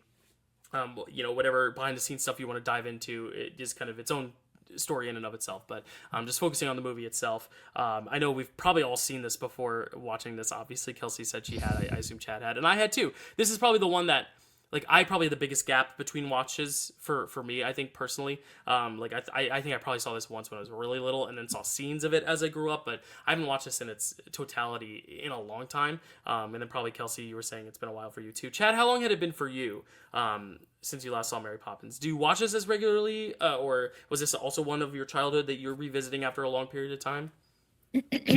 No, it was more like my wife's childhood. Like she Okay. she watched a lot of it when she was a kid. Me, I think I was kind of in your boat, Dylan, where like I'd seen like parts of it and stuff, but never really sat down and watched the whole thing. Like I think it wasn't until like a while later that I knew about all of the bank stuff and that Dick Van Dyke plays like that really old man and stuff like that too. So kind of a Peter Sellers for Mary Poppins there. A little bit, yeah, a little bit. And stuff. And then watching it like a lot later, I don't know where I'm going with it. I mean, I think that's kind of like, where my whole thing goes. It's like, I have, I think, I have less nostalgia for this one than maybe most do. Mm-hmm. Yeah, but what do you think about it now, Chad? Do you like Mary Poppins? Is it one of your favorites? Sorry, yeah. It's no. I like it. I think it's good, but I don't think it's like the best thing in the world. Like I grew up watching stuff like Pete's Dragon and things like that. So I have nostalgia for stuff like that. That might not be seen as good as something like Mary Poppins. They got a Best Picture nomination, was nominated for so many things. And I know this is like, so elevated because it is deeply rooted in a lot of like nostalgia, but also like, a popular book series that people love. And also just, just the imagery and the iconography of so many sequences and songs and, just Julie Andrews in that role is just iconic as hell. Dick Van Dyke is iconic. The kids, just everything about it is just iconic. I mean, so many of these songs and you can sing some of these songs. And, it's a lot of medicine now already has, a lot of like sweet sugar in it. You don't have to add it. I love a lot of the aesthetics of this movie. And I think the guy laughing his ass off to the ceiling and floating is really cute and funny. And it gives me a lot of great like Paddington vibes and stuff like that. This movie does. Whimsical. It's really fun. And I think it's good for children. But then I also question the story of it. And I just go like, there's not that much to the story. It's kind of random. Like they just go around doing fun things. And then at the end of the day, they try to like pick up a message where it's like, well, we'll teach the young boy about being responsible with your money. And then it's like Mary Poppins is like, but you can go help that poor woman. It's like, why don't you make the poor woman a character? And like, I just like, why don't you like build like more of a story to this thing and stuff? But I mean, it's elevated because it's fun. But then I just, as a, someone who didn't grow up with it, I just kind of question a lot of the story sometimes where it's like, it's almost unfair. And Carrie pointed this out. She's like, stop comparing. It's like when, Dylan and I were talking about what movie we talked about recently that you kept comparing to something else. And I was like, well, you're comparing it so much to like something else. Yeah, Like F1 to Top Gun, stuff like that. Yeah. It's like you can't help almost to compare it where it's like I kept comparing this to Sound of Music. And like Sound of Music has like such a good story, so much depth. And I just don't think this has that. Whereas I think they both have a lot of great iconic songs. I think this is more iconic in a way because, kids are probably going to want to watch this over Sound of Music. Sound of Music is more for like, adults. It's got like themes of like, Nazis and stuff like that. And, cultural identity and things like that. And this is just, cute. And it's good about like, that like Mr. Banks changing and, stuff like that. But I think he just changes so late. Like, it almost doesn't make sense where like the whole time he's like, you kids. And that's why I like loved when the father in Sound of Music, he changes because of the music and it touches him and it's so beautiful. And then in this, it's just like the guy like almost just changes because the plot wants him to, and he just goes supercalifragilistic. It's like, have you even heard of that word before? Like, why are you saying? I don't understand. Anyways, no, it's cool hearing your perspective. Yeah, it's cute, but yeah, I don't know. Well, it's funny that you're like, Sound of Music is more for the adults. This one's more for the kids, and I do agree it's much more mature, that movie, than this one is. But I actually think growing up a little bit and being a little older, I actually think it's resonated more with me as an adult than it was as a kid. I think because it really is about Mr. Banks more than it is about the kids, and maybe that's a fault of the film because, as you said, Mr. Banks is such a secondary character. It's kind of like the Peter Pan thing of like the dad is like a very supporting character and you're following the kids, and then at the end the dad comes around to them. But I do think there is an element though where at times I'm like, no, but saving your money is important, and as an adult I think that's actually a very important message. But it's also to show that like not your whole life has to be consumed on money, and like the Peter Pan thing of like, let these kids be kids while they're kids, but also understand that your parents do love you, but parents learn how to love your kids and find the value in being cute and being fun. I think that's kind of why being a cutesy little movie is so important, because Mary Poppins doesn't have a lot of development in this thing. Mary Poppins is unchanged from moment 1 to moment 10. Like, she doesn't go through any growth at all. The only thing that grows is the umbrella out of her bag. But I do think there's something to be said about a character who is the main character but kind of changes all the characters around them. It is a little Paddington-esque in that way. I do think Paddington does do change, which is also why I think Paddington's a much better film than this, is because he actually has his own growth as well. But I do think there's something to be said about someone who kind of changes all the people around her. It's a very unconventional kind of way to structure a narrative in a character story. But I do agree in the fact that, like, I do think having Mr. Banks kind of be like the main moral of the story, kind of the whole eyes of the audience, and kind of showing that change, and like this is what the movie was really about at the end, is the dad being able to kind of like realize his kids are kids and love his kids and just enjoy being fun and playing with his kids probably for the first time ever, instead of just like, this is how you become an adult when you're 10. I think that messaging is so important. It actually reminds me a lot of Elf and kind of the Walter Hobbs journey. Was that what you were gonna say? I was just about to say, like, what a better version of the story is? Elf. Yeah, and that's the thing. Yeah, I mean, and that's another case too, where Buddy goes through a lot of growth as well. And I'm not talking about his height compared to the other elves, but I do think Walter. This for me is the Walter Hobbs arc. It's just Walter is a much more prominent figure in that film. Yeah. He is the secondary character, whereas this one, Banks is maybe like the fifth. It's like Bert and the kids, and then it's him. He's like the fifth build, maybe not fifth build, but fifth most important. And this has a lot of the, and I'm sorry, I know Kelsey hasn't talked yet, but no, you're good. I know this has a lot of the, it's kind of like a Gene Kelly movie without Gene Kelly in it, where there's a lot of just long sequences of them dancing and stuff, yeah. which is, is great because it's fun and like they're great sequences in the movie that you remember and love. But also one more quick point, and then I'm gonna let Kelsey talk. Is that I just because you reminded me of the fact that like Mary Poppins is so unchanging that sometimes it almost feels like she doesn't even really care that much. Like she's just there to do a job. Where it's like with like Sound of Music and Paddington, like you said, and even Buddy, like they all don't really. Well, I guess Buddy changes, but like in Paddington changes, but no, they all change. I think that's the point. Yeah, that is the good point. But like also, I feel like with that they change into loving the family that they're there to help. And that I feel like, Mary Poppins just feels so cold sometimes, actually.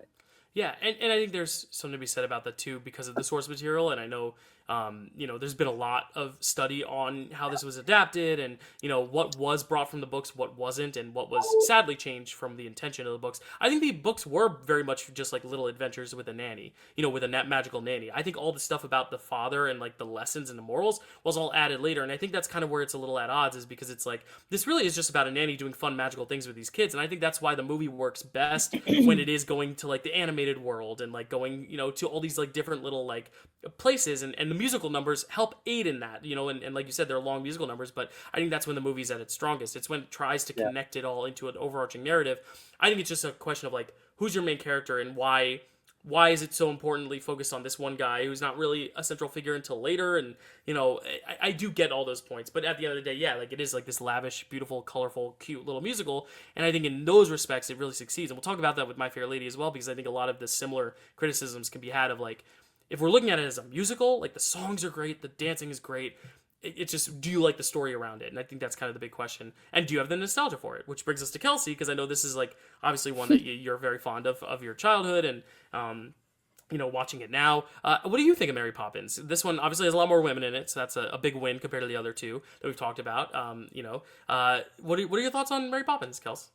Yes, so I do agree with a lot of what you guys just said. Like, literally, one of my notes is, in fact, what is the plot of this movie? But I'll start with my positives because, as a whole, I just feel like in this slate, especially, I just think that this one is definitely the most like fantastical and the one that just like has it's very colorful. It's got great costumes. It incorporates the animated aspects as well, like, and like you were saying, Chad, with all the iconic moments, like it's just like when you think of this movie, like you're always gonna like, I feel like you're gonna think of her bag and her like pulling out like a whole like coat rack out of it, and then you're gonna think of the moment of Dick Van Dyke dancing with the animated penguins, and you're gonna think of Step in Time up on the chimney sweeps. Like it's just all these moments that it's just, you walk away from it and you can't help. It's just like I just feel like it's just a feel good movie. And I wrote down joy, whimsy, fun, everything that makes a Disney movie magical, music, animals, animation, color. That's what I wrote down. Now, as far as the plot goes, I agree with a lot of what you guys just said. I think where I struggle with it specifically is that they set up Michael and Jane is the daughter. Yeah. Michael and Jane, they set up. So the beginning of the movie is the previous nanny quitting because she's like, I can't deal with these kids anymore. They keep like, it's mayhem. They misbehave. I'm not putting up with it anymore. It's a very Sound of Music type of thing too. Right. This came out before Sound of Music, right?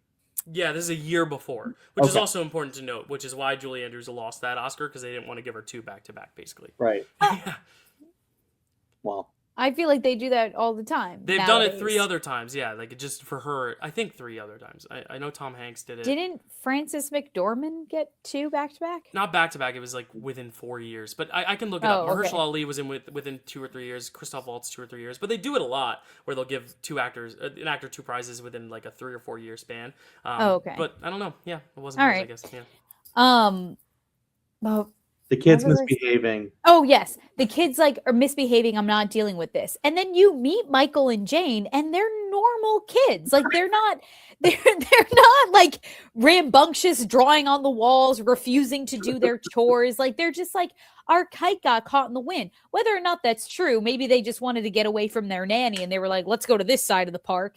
Like, okay, yeah, maybe they lied about that, but that whole interaction when you first meet them feels very genuine. Of like, oh, we're sorry, Father. Our kite just like we were chasing after it. Like, we're sorry to misbehave.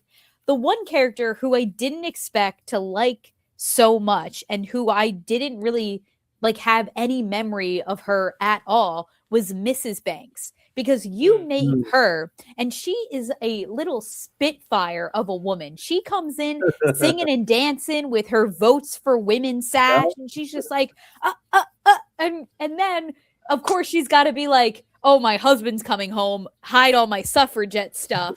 And then she's like playing the role of like dutiful housewife and like, oh yes, dear, of course, dear, like, you know, all that stuff.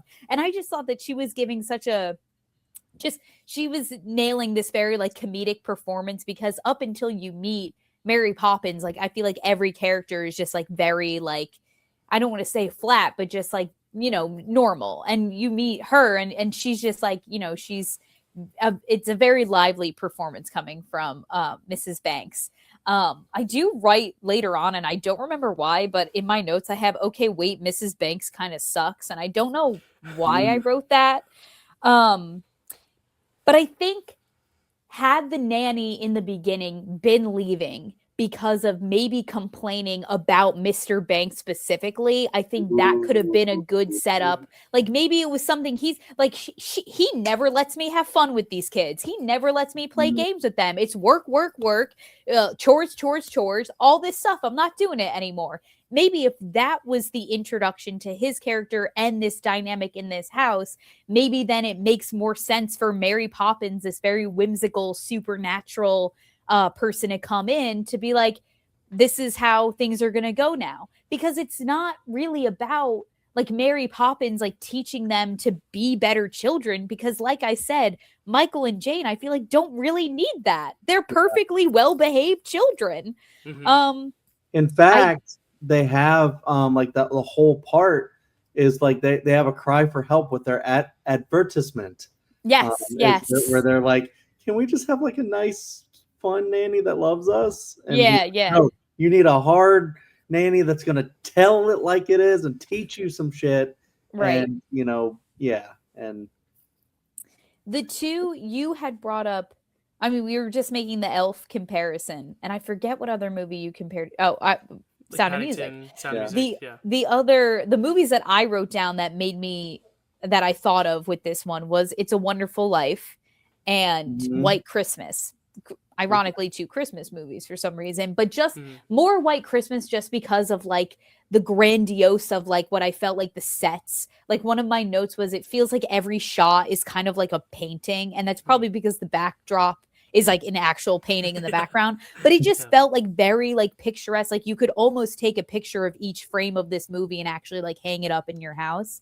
It just reminded me of like the sets in White Christmas a lot. And then when, you know, the moral of the story, which I agree with you, Chad, like comes in very late, like literally last scene of this movie, where I feel like the line that, oh my God, first of all, the actor who played Michael, every time he spoke, I was like, oh my God, you sweet little baby boy, like say more words, you're adorable. But he has this like heartbreaking moment at the end where he goes, here, Father, you can have the tuppence. Will that make everything all right? Aww. Literally like kill me dead with that. Like here, I'm giving you the only 2 tuppence to my name. Like, have you had enough now? And I think like that's really the moment where you see the change in Mr. Banks and how he's like, okay, my life simply cannot revolve around money anymore. I have to start focusing on my family and like, you know, the little things in life. And then actually my last note on my page is I feel sad for Mary Poppins, because it feels like how you were saying, Chad, like sometimes it feels like she doesn't care. And she does have that whole conversation with them where she's saying like, oh, well, if I cared for every child I nannied for, like, how do you think that would be for me? Like, obviously I would lead a very hard life because I have to keep saying goodbye to all of these like children that I developed these like intense relationships with. And it just feels like she can never make true connections with anyone. We almost see her, she has the deepest connection with Bert. And even then, like, they kind of almost hint at like a will they, won't they between her and Yeah. Bert. Maybe I'm just reading into it because like I read too many romance novels. No, I But think it's there. Yeah, it's I think important. I think there's like a little like, tension, not tension, that's too strong of a word, but like there's a camaraderie between Yeah. the two of them. And she really only has like her deepest connection with him, and otherwise she's off to the next family. And she watches, like, she brings these families together and she watches as they finally find each other, and then she's just got to go off on her own. And so that's how I kind of took the ending a little bit. Yeah. I wonder if maybe Bert has some other kinds of paintings that he hides behind a beaded curtain. What are we suggesting here? Like nefarious paintings? No, like his relationship with Mary Poppins is maybe Yeah. there's a different version of the movie somewhere. True. Speaking Yeah. of that, I did want to add something about this movie's long. It's so long. Yes. And Yes, I'm I agree. wondering, because a lot of people love this movie, and I think because we're talking about like the plot is like lacking sometimes, that the music and the dance sequences, like Dylan was talking about, like they have to be incredible, because if they're not incredible and memorable, then like this is going to be such a drag of a movie. Like if you imagine this movie without music, It doesn't work. No one likes this movie. No. Mhm. Yeah. Well, and I think that's where it all kind of comes back to the Disney of it all, where it's like, I can see why people love it, and I think it's more...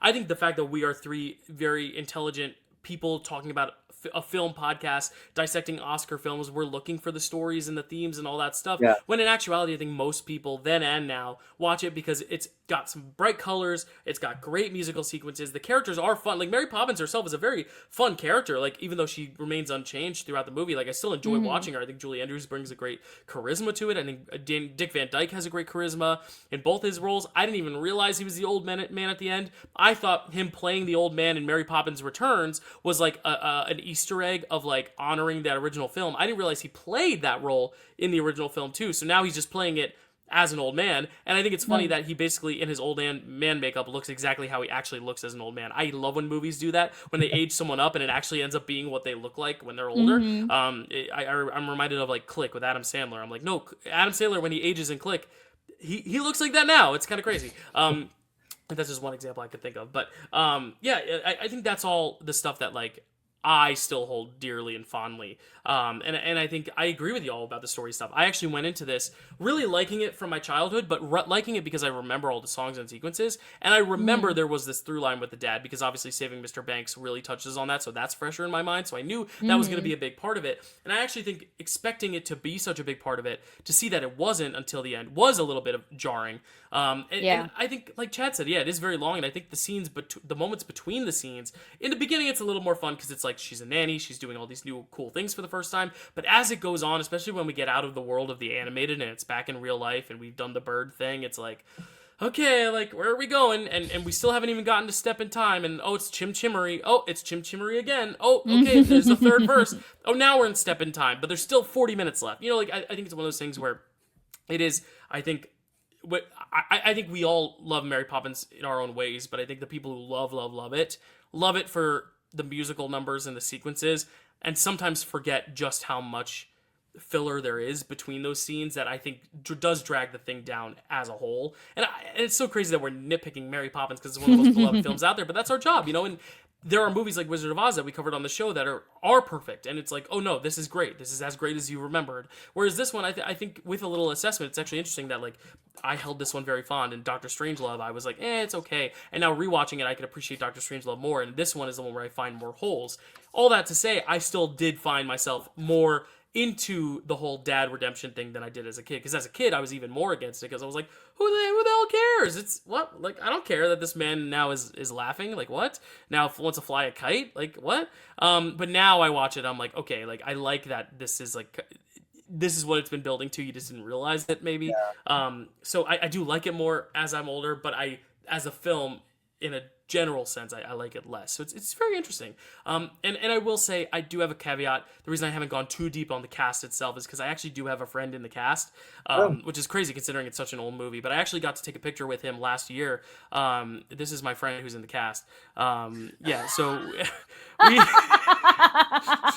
we go way back. So I needed to just be a little respectful with my thoughts on Mary Poppins, even though it's not my favorite of the slate. I still want to just say, you know, for respect to my friend, I do want to be polite in how I discuss the themes of Mary Poppins. So yeah. For listeners of the show, it's Dylan with a picture of himself with a giant penguin. Mm-hmm. Yes. Not the one from Billy Madison though. It's a different. That's his cousin. So yeah. You won't believe how gagged I was when I was actually with Allie and Zach from the channel in Hollywood Studios, and we see the penguin just standing there. I'm like, there's no line. I gotta go. You know. Yeah. And that I hadn't seen Mary Poppins in like 30 years or 28 years since then. So I was like, oh yeah, I just gotta go. So yep, I got my picture with Mr. Penguin, and he has not aged a bit. I bet. I dropped that skincare routine.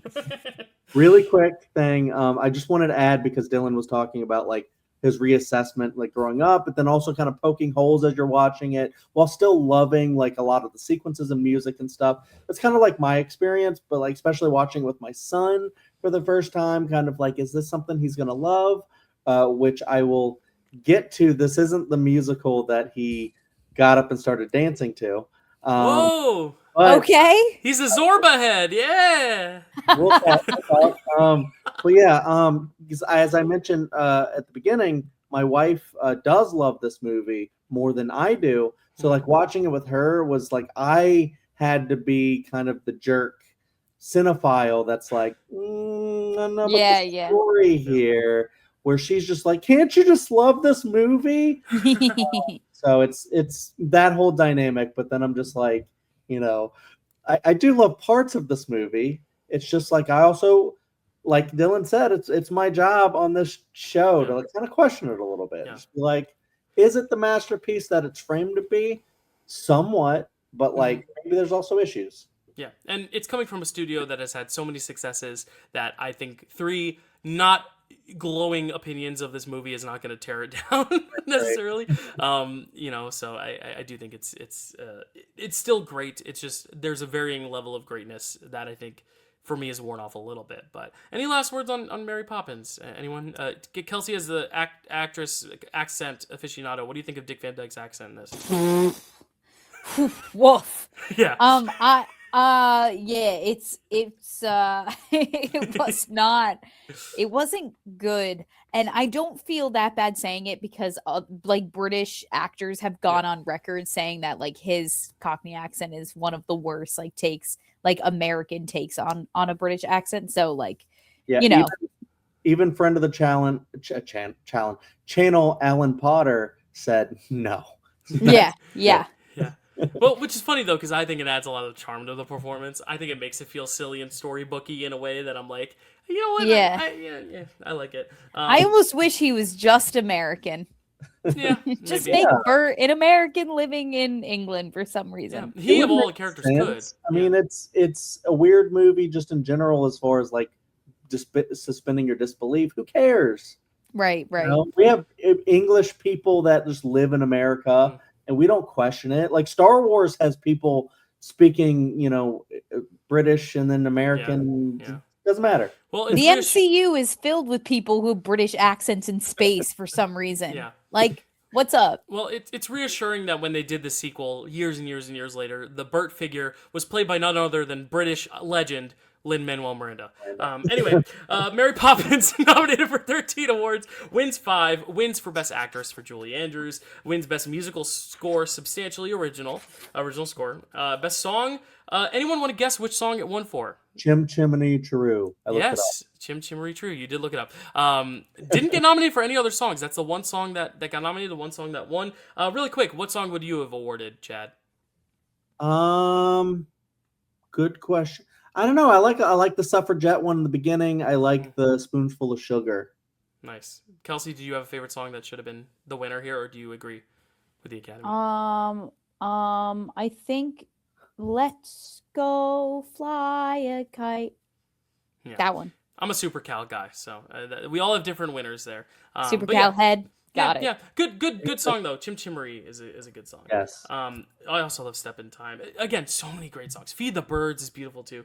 I think the best melody of all of them is Feed the Birds. Yes. Tuppence. The word tuppence. Oh, Ooh, I like so British. It's so British. It's like it's like the word tickety boo. I love it. All right.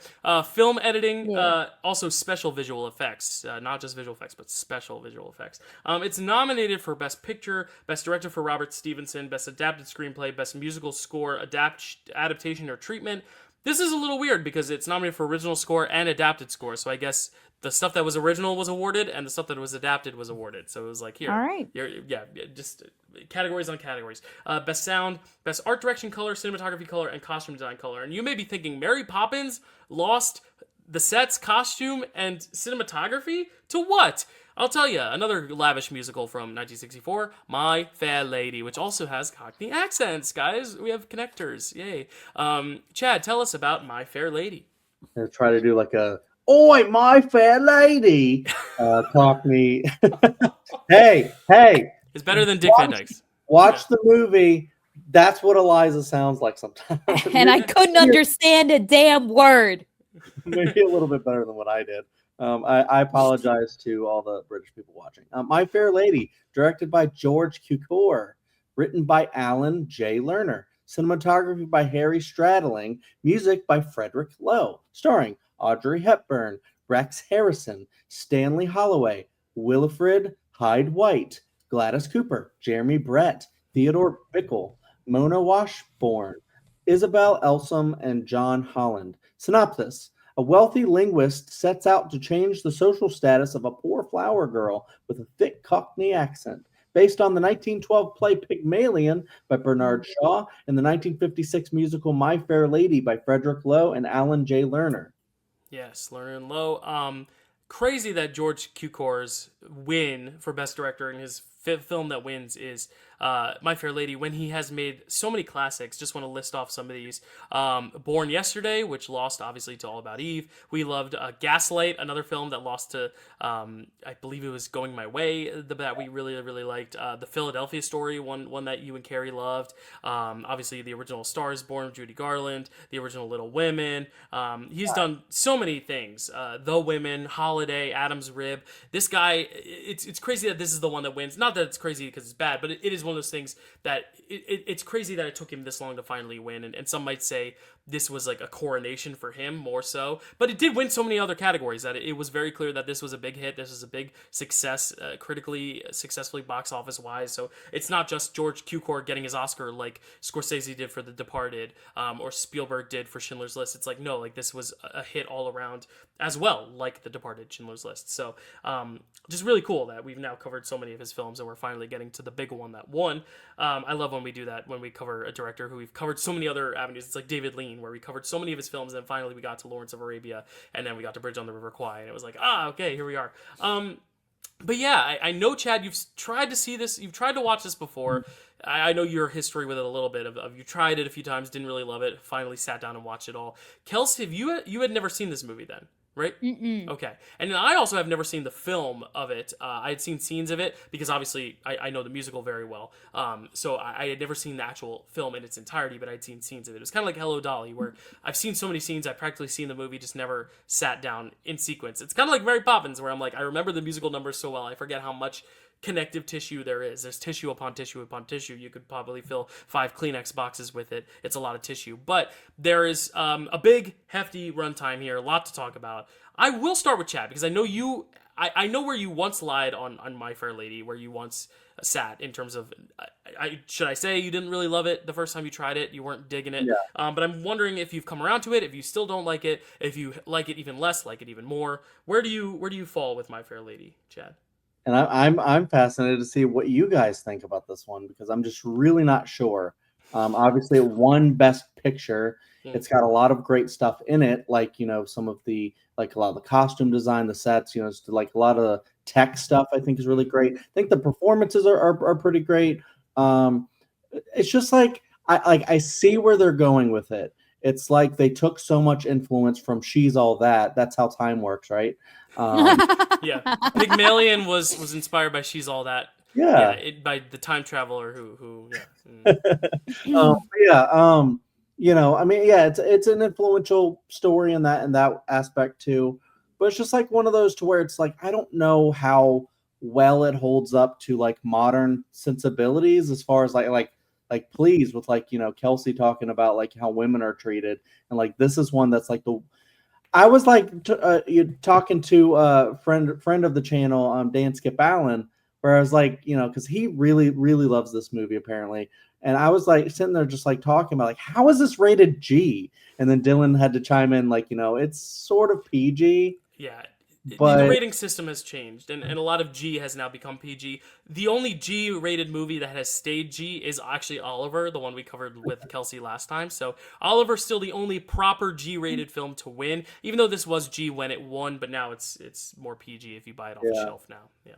Because she like basically gets tortured in this movie. Like there's a scene where they're trying to strip her and force her into a bath. And I know it's like older women, so it's not like there's not like a sexual thing there, but it's still like very disturbing to watch. Like we had it on with Elliot in the room, and Carrie had to go, Elliot, nothing you're seeing right now is right. This is all wrong. You shouldn't be doing this to someone. Not that you would really understand anyways, but it's just like kind of funny that it's like this, like, it's more like it's not like Mary Poppins where you can just have them and enjoy it and stuff. This is more like really adult in a lot of ways where it's like, class differences. It's very classist where it's kind of like the guy is like, why can't all these people speak English or speak British, proper English? They're disgusting, dirty kind of a deal. And then it's just like, Jesus Christ, guy. This is insane the way you're like talking about people. And then talking about women, like he has songs upon songs of how shitty women are. And it's just like, my God. Like, and this is another one kind of like Mary Poppins where I guess he changes, but like at the very end where he kind of realizes that his actions and his views on women and how he's treated her, is kind of, kind of not like pushed her away, but like, he realizes that kind of he loves her as she was a little bit, which I think is kind of touching. But then, she comes back to him where it also felt like she kind of had like a feminist thing where she's like, no, I'm walking away and I'm done with you kind of a deal. But then she comes back. So then I'm just like, kind of like the, what was that one movie? Not the Divorcee. We're like, oh, she came back. Why? Kind of a deal. And we're like, that's like the worst ending. Here, I don't know. Like, I'm trying to figure out if it's great or not. But yeah, it's very obnoxious at the beginning because of how she talks.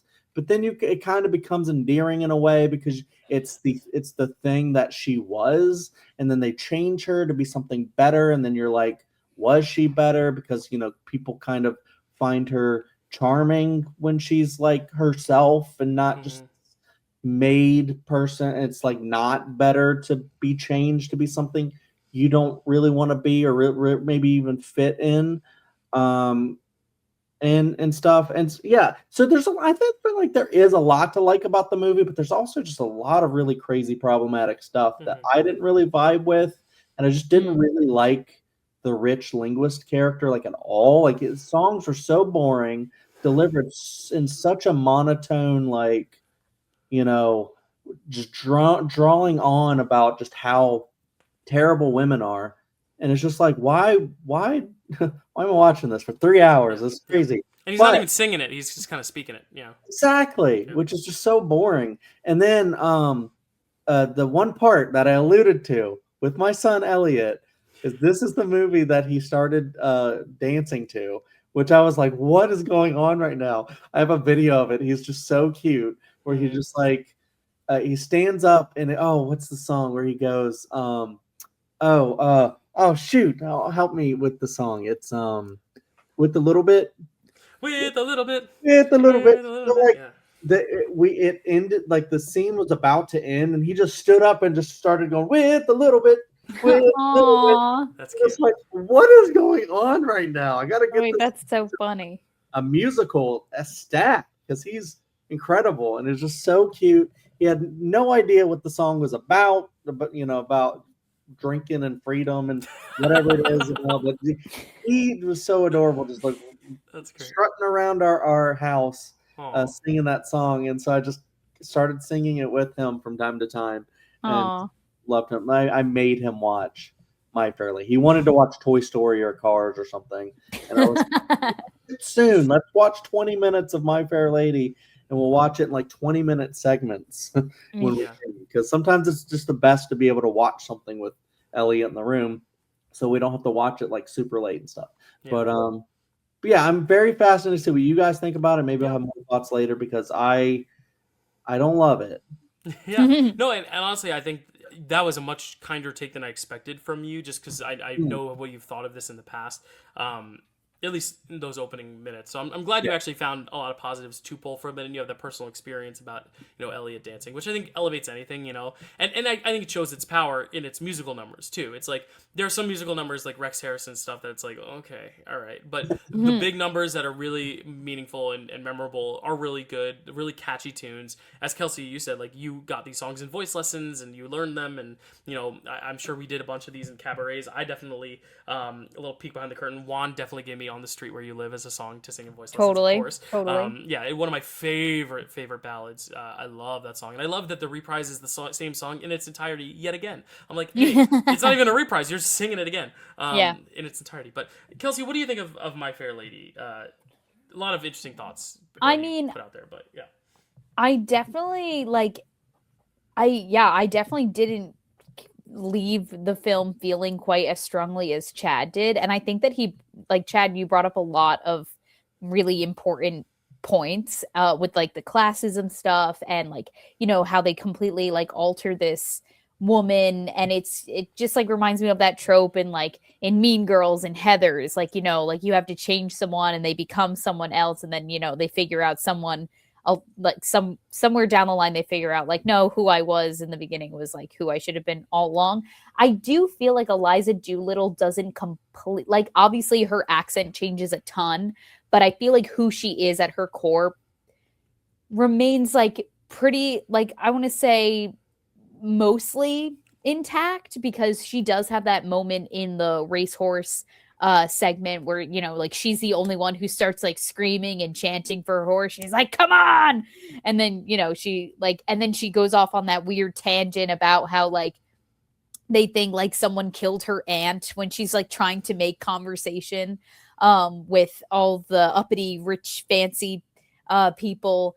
And that moment at the end where she's like, no, I'm done, I'm leaving you. So I think that I'm trying to give Eliza a little bit of grace. I super like what's the word I'm looking for? Superficious. It's not superficious. Superficial. Yeah. Thank you.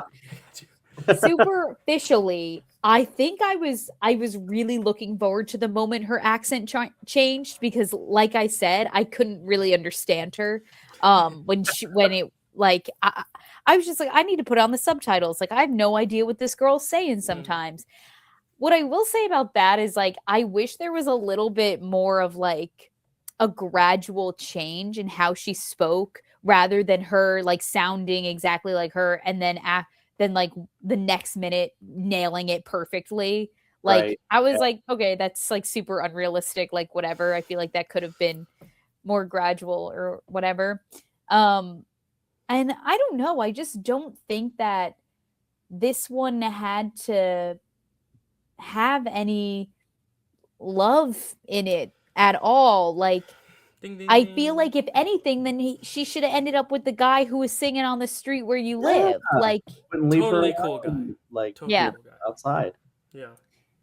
but I did. I don't know why. I think I don't know what I was looking up, but I stumbled upon like all of these like fun facts about the film. Some of the facts aren't as fun. Like, apparently on set while they were filming this in 1963, Audrey Hepburn was the one who announced to the cast that JFK had been shot. Oh. I don't know how true that is, but that is a fact that I stumbled upon on the internet. And then there was like a big controversy with George Bernard Shaw, whatever his name is, who wrote the play Pygmalion. There was like, he absolutely hated how they depicted the ending, and he's like, no, like Eliza and Higgins are not supposed to end up together. Like, that's not the point of this story. Like, if anything, she is in the play, or in his mind rather, I don't remember which one specifically, if he wrote it this way or if this is just how he imagined it for the movie, but in his mind she marries the on the street where you live guy, and then opens up her florist shop, which is her dream from the beginning of the movie, which I wish they tied that back in this version, because that was what she wanted. She was like, I want to be able to speak properly so I can sell flowers in a proper shop. And they didn't even give that to her. Right. 3 hours to do it. Yeah. Interesting. And I did write down intermission, because they do give an intermission. I said, why not do this with Wicked? Wish they had just done this with Wicked, had an intermission, and then given us the first act together. And then my last note for this one, it's funny that you brought up Oliver, because one of my notes is it's giving Oliver. And I think it was like the big like scene she has where she's like in the street and she's like singing. And it just felt very like, who will buy the ba-da-ba-ba-da? But then it's also like, you know, like the on the streets of like England. So like, you know, they're the poor people, and her father especially was, you know, whatever. It was just reminding me of Oliver a lot. And then my last note for this movie is this ending was ass. Yes. Yeah, I agree. Chad, you look like you had a light bulb moment when she said that. Yeah. No, I think because her father, Mr. Doolittle, kind of maybe is a little bit reminiscent of like the Artful Dodger, or the leader of the deal. Bill Sykes. Kind of a deal. Fagin. Yeah. He likes being a free bum. Oh, Fagin. Who did I say? I said Bill Sykes. Bill Sykes is the abusive one. Yeah, but yeah. I know what you're saying. More Fagin. Yeah, that's a good point. Yeah, it shares a lot of the DNA, you know, and I think it's, you know, a British musical in the 60s. I think that's the thing that I love about it is very, like, golden age, like, classic movie. I like that Mary Poppins, they built actual, like, streets and sets and stuff, whereas this is very clearly, like, sound stages where, like, you don't really see a lot of the ceilings of these rooms. You don't really see the rooms expand beyond a certain dimension. You know, it feels more sitcom-y in that way than, like, Mary Poppins, where you're really, like, creating a whole street, which is crazy considering this is, you know, On the Street Where You Live is like one of the songs here. And I think that's one of the things that frustrates me when I see the awards that this won over Mary Poppins. I just think Mary Poppins did everything slightly better, except for maybe costumes, where this film has some of the best costumes you've ever seen in cinema. Like the hats, just the hats alone, like the hats. But that's kind of where my love for this ends. It's the songs and then the costumes and like the technical stuff. I don't love that it's all at sound stages, but it still looks gorgeous and glorious. My whole thing, like I actually was way more frustrated, I think, than even Chad at the ending and at the whole, like, just messaging of it, of like her having to get back with the man at the end. And, you know, the idea of like, like the fact that you have to change, but you're still portraying it in a way that she's annoying. So like, if you're trying to say the whole message is that you were better the way you were because you were authentically yourself, then don't make her so annoying that the audience is going to be off put to where the audience is going to want to see the change.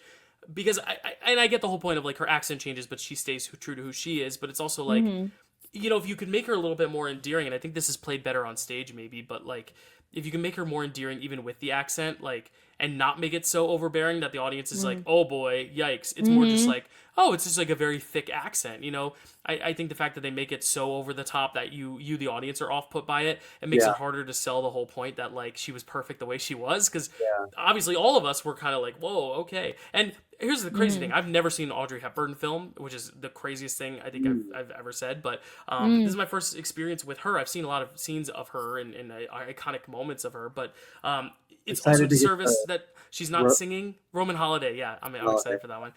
But yeah, like she's not singing in this film either. And it's the same dubbed actress who did Maria in West Side Story and the lead in not Kiss Me Kate, The King and I. So I'm like, it's the same actress who we've heard sing for all these Oscar nominated films, which is of course a thing. My favorite movie's all about that, is about lip syncing, but it's also just like, like Audrey Hepburn, so charming, yet I feel like how much credit do we give her for this great, glorious change when she's not even singing the dialogue? I mean, she's changing her voice, but even Kelsey said that's very abrupt. I just think, story-wise, maybe it's just so dated that it's just hard for me to even just, like, ease into it at all, because he is so unlikable. And it's not like a Hello Dolly thing where it's kind of like Dolly always has the upper hand and he almost has to like kind of beg her to come back to him, and even that relationship was kind of the one negative about that movie. We were kind of like, that was a little forced at the end, how Walter Matthau's character gets back with Bette Midler, but it was all at Dolly's agency, whereas here it's like she's running back to him. He's the one who realized, you know what, she is great, she is pretty, and even though she's sung about how over him she is, and she's like, you know what, I'm done with this gross man, I want to live as an independent woman, she shows up at the end anyway, and it just totally ruins everything they've set up this story to be going forward. And it's a real shame, because Pygmalion, like you said, Kelsey, does not end that way. The musical does also end this way, which is also kind of just a knock on the musical. It's not like they made the change from the stage to the film. The original Pygmalion play is the one that kind of is more honoring of, no, this is a bad man, but I think it's also like, Rex Harrison, this big star, he did it on Broadway, he's still got to be like the leading man at the end, but like, you can make a leading man your villain. Look at There Will Be Blood. That's a more recent example. But like Breaking Bad, you can have your leads be the antagonists to most of the other characters in the thing's story. Like I don't think that's a bad thing. But it really feels like it's trying to have its cake and eat it too. And I don't mind the runtime. I still think like the costumes and the production design, the music is still good. It's just the actual theme and the story. It's like you look at Mary Poppins and we can be as nitpicky as we want about that story, but at least like I'm entertained and I'm not like off put by it, and I'm not like, oh, this is aged so badly. I'm like, the only thing that's aged badly is I'm like, I think kids should be investing a little bit more money when they're young if they can, because I'm old and I wish I had more money than I did, but I do think it's one of those things where I'm just like, oh, like this one, every single like thematic thing just feels very, very, very, very, very, very old. But it's still, I think, better than like Gigi, because it's not like to the point where I'm like physically squirming out of my seat. I'm just kind of like, oh man, like dang, that sucks. And I think the musical numbers are just so good. And I think that's a testament to Elliot's dancing, that even though the movie is frustrating you at every corner, the songs are so good. And that's why this is above King and I for me as well, because King and I was just kind of like, oh, the musical numbers weren't really doing it for me. Plus the story wasn't, even though I did like the way it ended. Whereas here, I think it's just like, I think it has enough in its technical bones to kind of keep it above the surface, but very barely. I expected to love this one and be like the big defender of it, but I can't. No. Yeah, I wanted to like it too, like after like being like, well, maybe the rest of it is great, and I just didn't give it a chance. And I don't know if we just don't really like Rex Harrison musicals on the show. But like Dr. Dolittle was that's right. That was him too. Yeah, what a shame. Yeah. I'm actually like combining your both of your takes, and I'm like thinking of the best ending here, which is what kind of Kelsey was talking about, where she gets the flower shop, and the last shot is like either of just him sad in his room, singing about how he hates women, and then he's just sad alone, and it's like, okay, he's giving incel here now. Or she has her flower shop, and then, maybe she's not as cockney with it, but she's like talking in her old voice, and people are coming to the flower shop, and it's like business is booming, and it's all you didn't need to change, like Dylan was saying.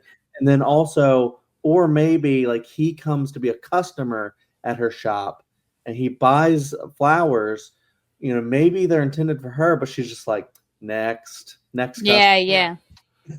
Yeah, even if it ends on a hopeful note of like him buying flowers and just asking for an apology and it's open ended, like I'd be a little bit more okay with that, because the ending beat is him listening back to the recording and she's like, Yeah. my dream is to just own this flower shop and work there, and I'm like, the ending lends itself for him to go chase. If he loves her, he's gonna go chase her and go to that flower shop and see her. But then they make it that she has to come to him and serve him. To where the ending beat is him sitting back with his hat above his eyes, being like, "I can't find my slippers," and basically being like, "Fetch me my slippers, you."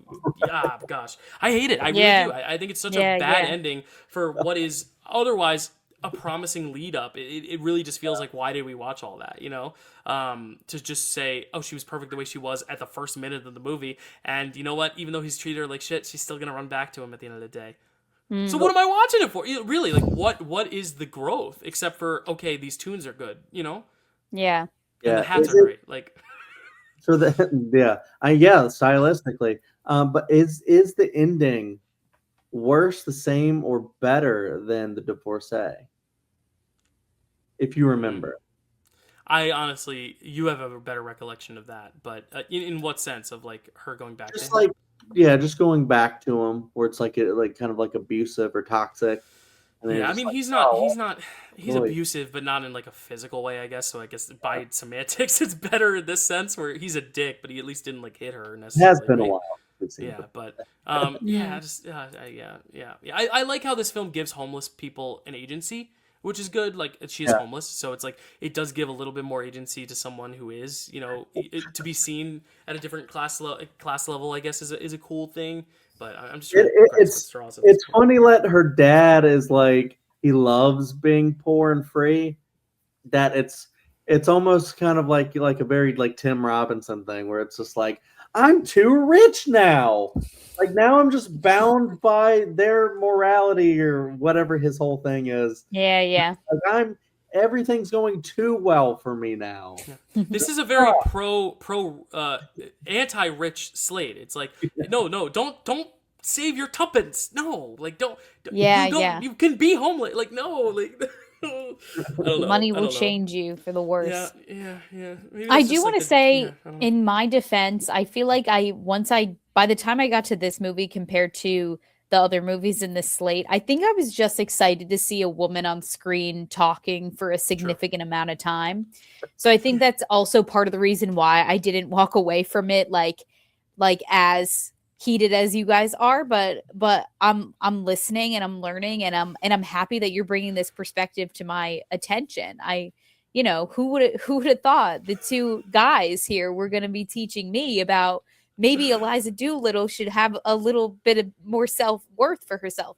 I think the way you can change this narrative and make it just a better story in general is if she is the one who decides that maybe she wants to tighten up her accent a little bit, or, just like, sound a little bit more educated or whatever it is. Like, if he meets her on the street, hears her talking, and is like, he's this linguistics guy, this phonetics guy, and he's like, I would just love to like study the way you talk. Like, can I just do a few sessions of you talking? I'll take notes about it. Like, you'll go on your merry way. And then maybe she gets there and is like, maybe this guy can teach me a thing or two. Like, maybe this will help me in my florist career if I do sound a little bit, the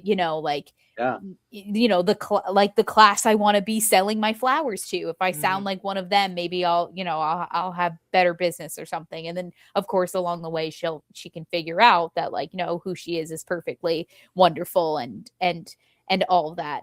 But yeah, I did just want to say that. Like, I don't, I'm not pro Henry Higgins by any means. I just want to make that clear. Too. Yeah, you make a good point. I agree with that. And also just, less torture, maybe. Yeah. No, totally. That was tough. That bathroom scene, I was like, girl, get a grip. It's a bath. They want to clean you. When's the last time you had a bath? You live on the streets. Yeah. Well, and I think like you said, like it's nice to have a central female figure in a film at the time who's like at the time I think like this is a really like noble thing. It's like women a woman who's in poverty kind of rising above and joining the upper class and like it's this kind of like infiltration thing. It's just like it sucks that it's at the expense and at the hands of a man and all that stuff. But what you bring up is almost Sound of Music-esque. It's like the idea of like this is what she wants, she's going for it, and at first he's a little like, I'm not sure, but like, all right, we'll see what you're made of, and then like, I doubt you, I'm doubting you. She's like, I'm gonna prove you wrong. Then they form a relationship, and that's how that goes. You know, like that's the authentic way that this plays out. And they did it a year later, so it was able to be done at the time. Like they just were lazy about it. So I don't know. It's almost like we're talking about both these musicals and just being like, hey, can we watch Sound of Music instead? Like, we just watch Sound of Music. Yeah. So like, if you take Julie Andrews from the last movie and you make it a little bit more progressive, even though you can have them at odds, but they fall in love. Oh wait, no, that'd be. There you go. That'd be great. Any other thoughts on My Fair Lady? I'll do a favorite song roulette here too. Chad, is yours A Little Bit of Luck? Is that your favorite song? Yeah, it's gonna happen. Yeah. Mine's. I have a lot. Yeah, Wouldn't It Be Lovely is good. I also really like On the Street Where You Live is the one that I have always held fondly. But I Could Have Danced All Night is beautiful, and like the motif that they use throughout the film is great. And The Rain in Spain is a good earworm. But you know, I can see how it gets a little annoying for some. The Rain in Spain falls mainly on the plane. Kels, what's your favorite song from My Fair Lady? I would have to say my favorite song, and honestly my favorite scenes, plural, because this song is sung twice, is On the Street Where You Live. I just love how that one was like the way they shot it from like a distance, almost like we, the audience, were kind of like in the bushes, like not to sound like weird, but like, you know what I mean? Like we're very far away. We're seeing him like through the trees, and it's just very still. And I just like loved how, you know, I don't know the name of the actor who's playing that guy. I don't even know the character's name. I've been calling him On the Street Where You Live boy. Hugh Pickering. Yeah. Pickering? Yeah. I just love how that was just like a very grounded, like still moment, like a moment for like the audience to like really breathe and like take it in and like, you know, hear what he was saying with that one. Sorry, the audience is going to be coming at my throat here. That's the Colonel, sorry, is Hugh Pickering. The guy is Freddie Ainsford Hill, which is voiced by Jeremy Brett. And the singing voice is, hold on, I'll find the singing voice in just a second. It is Bill Shirley. Bill Shirley is the singer. Because he's the guy that found her interesting because she was different. Yes. Missed opportunity. Yeah. Yep. There's your love story right there. If you want, and it reminds me of we just covered As Good as It Gets a few months ago, Chad. It's like that where I'm like, I don't think the love story was necessary. I think you can still tell the story you want to tell without needing them to fall in love at the end. Especially when you have this other option right here. It's not like even As Good as It Gets, like they are the main characters. They're both single. I guess if you're gonna make a love story, that makes sense. But here it's like you have this other guy, like and he's showing interest. Yeah, I don't know. I maybe not make him as needy as he seems. So I'm gonna chill outside here till I see her. Yeah. I don't know. All right. Well, My Fair Lady. Anyone else? Any thoughts on My Fair Lady before we She's pretty damn fair. She is. She's beautiful. Audrey Hepburn. My first Audrey Hepburn film. I think it's only up from here. My Fair Lady wins 8 for 12. 8 of its 12 wins, which is great. Wins Best Picture, Best Director for George Cukor, finally. Best Actor for Rex Harrison. Best Musical Score Adaptation. Best Sound, Best Art Direction Color, Cinematography Color, and Costume Design Color. It loses Supporting Actor for Stanley Holloway, Supporting Actress for Gladys Cooper, Adapted Screenplay, and Film Editing. But let us go back to the world of black and white. We've been in some colorful musicals. Let's end with something that's not a musical, but there's a lot of dancing. This is the one that I made a joke that Elliot was dancing to this. He very well could have, because there's a lot of infectious dancing in this stuff, but a lot of interesting stuff as well that I did not expect from just the picture of the guy dancing on the cover. But it is Zorba the Greek. Chad, tell us about Zorba the Greek. Zorba the Greek, directed by Michael Kakoyanis, written by Michael Kakoyanis. Cinematography by Walter Lasali. Music by Mikis Theodorakis. Starring Anthony Quinn, Alan Bates, Irene Pappas, Lila Kudrova, Sotiris Mustakas, Anna Kyriakou, Eleni Anusaki, George Voyagis, Takis Emmanuel, and George Foundis. Synopsis. A traveling Greek-British intellectual befriends a Cretan peasant as they attempt to build a mine through an impoverished Cretan village. Based on the 1946 novel Zorba the Greek by Nikos Kazantzakis. Absolutely. Oddly enough, a famous musical, but the musical actually came after this movie. So the musical was adapted from this movie. So it's funny. I knew the musical Zorba. It's just called Zorba, not Zorba the Greek. So I haven't seen it, but I've listened to some of the songs from it. So I was kind of familiar, at least with the style of this. Like, that was taking place in Greece. It's very Greek, but definitely not what I expected just based on the overall tone setting of this thing. I think you expect it to be one thing, and it ends up being something a little bit different, a little bit more askew from what your expectations are setting up for it to be. This is apparently a film that's shown a lot in like little Greek cafes. They have this playing on the TV a lot, which is a little odd sometimes if you think about some of the moments and scenes that happen in it. But very interesting. I would love to have a Greek person on to like give us their take, culturally, how what this film means to them, because I feel like this is also one of those films, kind of like we talked about with like Secret Agent and I'm Still Here, Chad, where it's like knowing the Brazilian history and like knowing the culture kind of helps inform the film a little bit. I wonder if knowing a little bit more about that particular Greek culture and politics and time helps inform this, because I've been to Greece, but I've only kind of looked at like the ancient Greek theater aspect of it and the modern day lens of it. But Kelsey, this is the last film here on your guest appearance for this year. So I'll let you start with your thoughts on Zorba the Greek. Kels, what are your thoughts on this one? Well, there are things that I liked about this movie, but I feel like as a whole, this one really let me down. And it's mainly because the two main women characters in this movie are killed off. And one really violently, really brutally, and quite frankly, didn't even have to go out that way, because I want to talk about this now. First of all, this woman is blamed for a man taking his own life. Clearly, he had other things going on. He was mentally unstable. Now they're blaming a woman for his instability. And so now the whole town literally wants to stone her. They're running around with rocks. They're chasing her. They want to kill her so bad. And then finally, Zorba shows up to save her, and he can't even do that because he's like, come on, like, come with me, I'm taking you. And then he doesn't even turn around as soon as she starts screaming for help, and that's when the guy's able to slit her throat. And I'm like, girlie did not have to go out that way. Like, Zorba, all you had to do was turn around 5 minutes earlier than you did. It just, that whole sequence, like, really, really made me angry. I was like, okay, I'm immediately... my last note is, okay, this movie sucked because it killed off the only two women characters, question mark. And then I guess the other woman character, I forget what he calls her, but it's like Boombalina or something. My booba.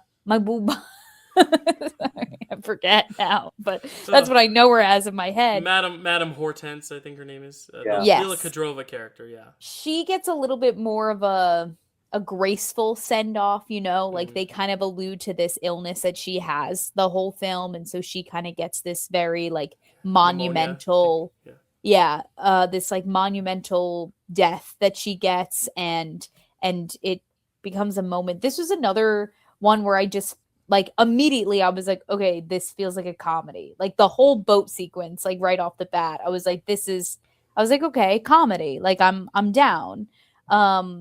But then it just like got, I don't know, there were like weird moments of comedy, like when I felt like something like really tragic had happened. Like this one woman like started screaming, like I think like right after the widow died. I don't remember, but it was really weird. And something that I wrote down was I wish they had translated the Greek. I don't know about you guys, but the version that I watched like had built-in subtitles. Like I couldn't turn them off. And every time someone spoke Greek, it just said Greek, like speaking in Greek. And I was like, I wish I knew what they were saying, actually. Please translate that for me.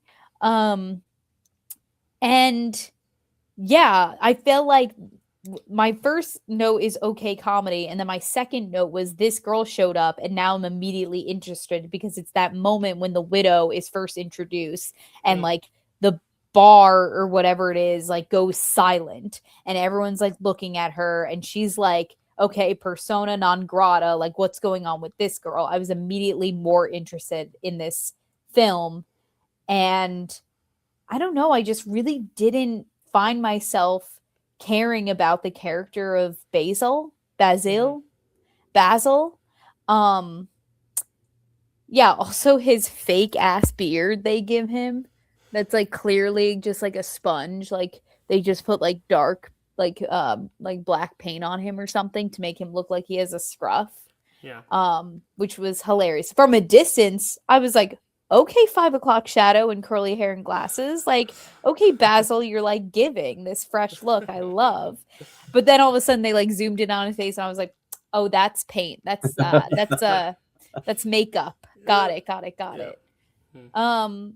I found the character of Zorba obviously the most interesting. Like he's really this like full of life, like, you know, I'm gonna grab life by the horns kind of person. And obviously he does a lot of dancing, but I also just felt like I was like, this is a man who is off his meds.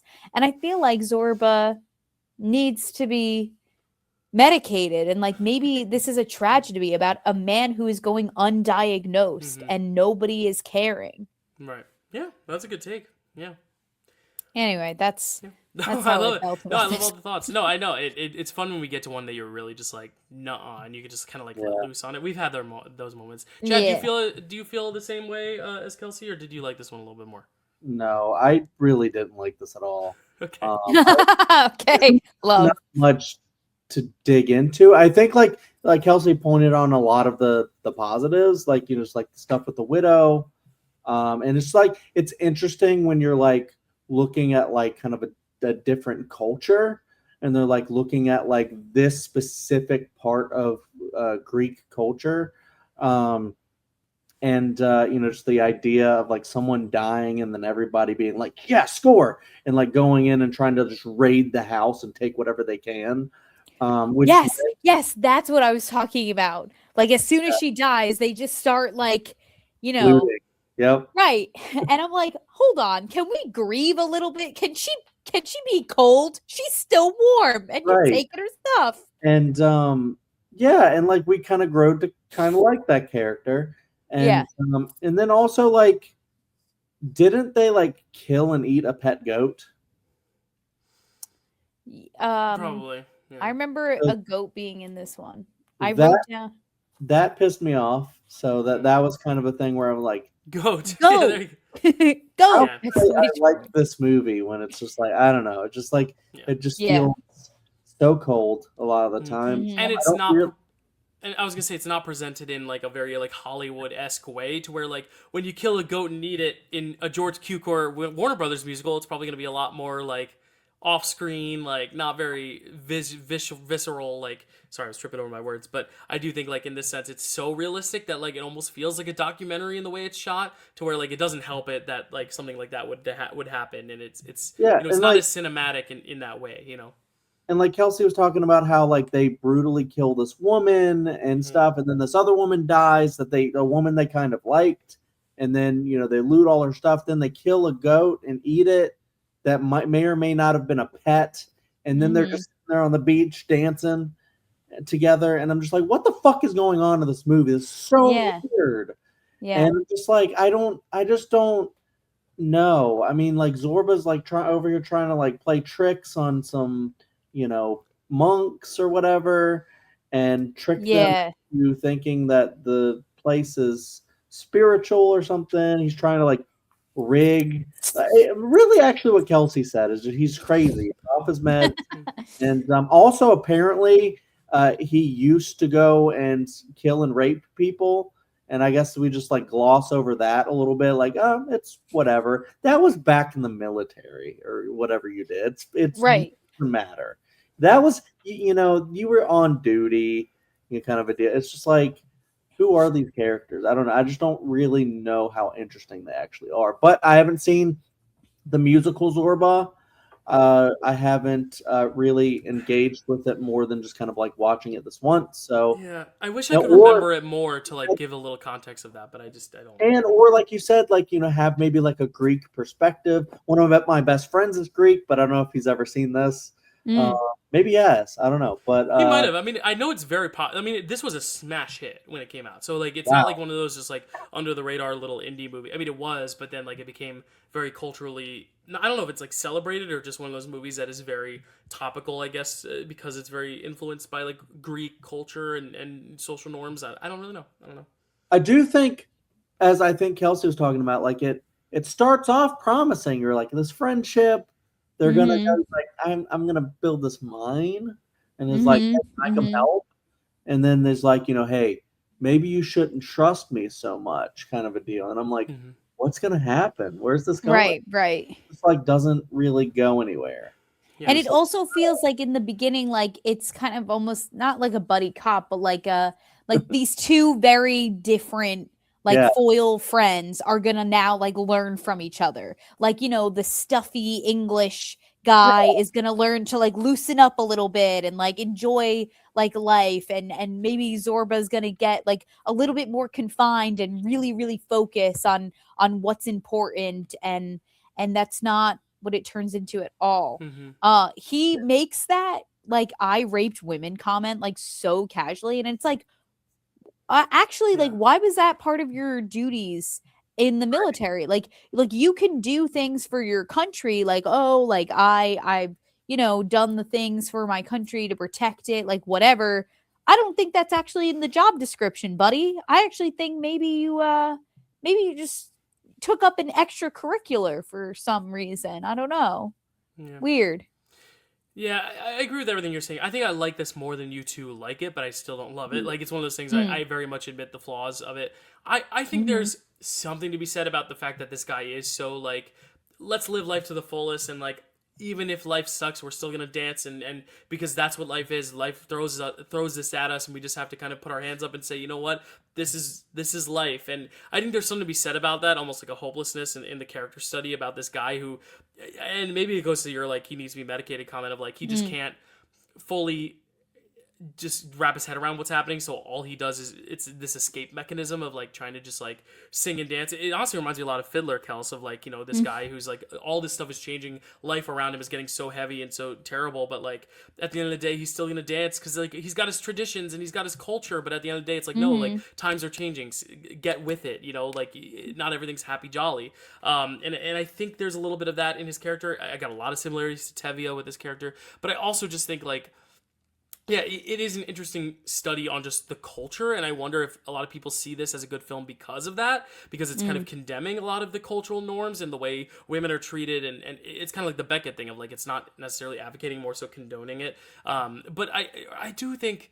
Yeah, just structurally, it's a little all over the place because it is kind of this character study of this guy who's kind of like trying to easy breezy walk his way through life, dance his way through life, dancing through life. Fiero, wicked, plug it. But one of those things where like he's like dancing through life and like has no cares in the world, but everything around him, it's like the Joker walking away from the hospital as it's in flames. It's like that idea. But I just don't know if it's conveyed as well, just because it is very fragmented. It doesn't feel like it has this really solid through line. It feels like a lot of moments that are kind of fleeting and flowing and don't really all kind of feel super connected with one another in a very concrete way. I feel like this is very much like a mood piece, character piece that doesn't quite stick the landing more than it is telling a Mm. story. And I'm really interested in like diving into the musical more because actually, Chad, it's Candor and Ebb who did Chicago and Cabaret, two movies we love, two musicals we love. So it Mm. is a very good production team behind it. It's the same book writer from Fiddler on the Roof, so like it has good names behind it. So I'm hoping maybe if I get to see the musical in some way, shape, or form, it'll kind of fix a lot of the issues here.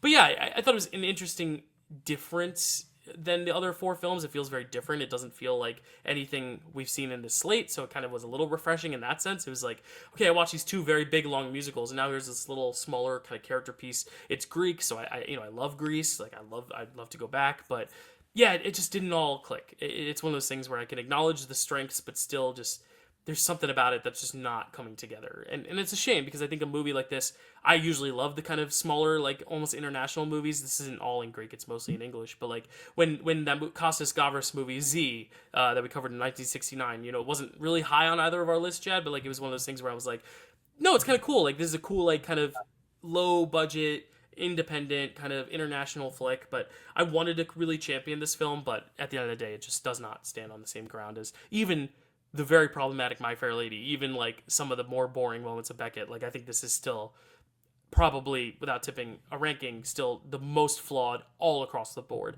Though I do think the performances, at least from Anthony Quinn and oh gosh, I'm forgetting her name already. Who won the Oscar? Lila Kudrova as the grandma like figure, whatever Kelsey's pronunciation of it was, if she can give it to us one more time. Bumbelina. Lovely performances, and I think that's the thing is he's such an infectious presence on screen. So it's hard when he like drops those hard statements that you're like, oh, I don't know if I agree with that. But then when he dances, it's. Did you ever see the movie Another Life or Another Round, where it's the guy who's battling like alcoholism? Am I stealing every thought from you, Chad?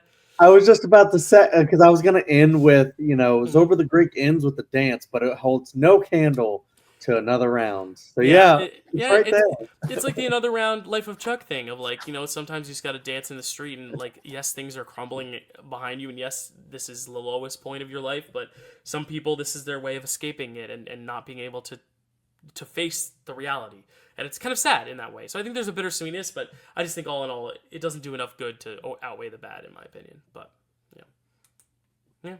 Any other thoughts on Zorba? I know we kind of just all kind of gave it a bit of a beating, but it's the last one of this slate, and we've already praised some other films. I think all these films, for the most part, maybe except for one, have gotten some pretty solid criticisms, but I think all in all, this one probably has the most to criticize. I think it also kind of reminds me a little bit of like Il Postino, which kind of like of its culture, and you kind of want to like really engage with it and like it as like kind of like a foreign cinema kind of a thing, or international cinema, I should say. And stuff. And like, the first half of it, I was like really wanting, like, I've never heard of this. Maybe it's awesome, kind of a deal. And it just couldn't get there. Yeah, that's fair. Kelsey, any last words on Zorba? No, I pretty much said everything that I have to say about it. Yeah. Cool. All right. Well, Zorba the Greek wins 3 awards of the 7 it's nominated for. It wins, obviously, supporting actress for Lila Kudrova. Art direction, black and white. Cinematography, black and white. It is very well shot. It's nominated for Best Picture, Best Director for Michael Kokianis, Actor for Anthony Quinn, and, of course, Best Adapted Screenplay, as all these were. I believe this is the first time where every single film is nominated for Adapted Screenplay. That's pretty cool. 5 adapted screenplay nominees. That's cool. I just noticed that. And Becket is the one that won. That's very interesting. 5 adapted stories here. None of these are original. Original cinema, no. Even Dr. Strangelove, which I thought was original, was not. But now we have the fun task of ranking these from worst to best. I think I know what our number 5 is. Actually, going into this discussion, I did have 5 and 4 swapped. But I think having talked about them, I'm like, you know what? There are things I like in both, but I think the things I like in the other one are stronger than the things I like in this one. So I'll just start it off. I'm putting Zorba at 5. Is everyone else putting Zorba at 5? Yes. I'm actually putting Becket at 5. Okay, there we go.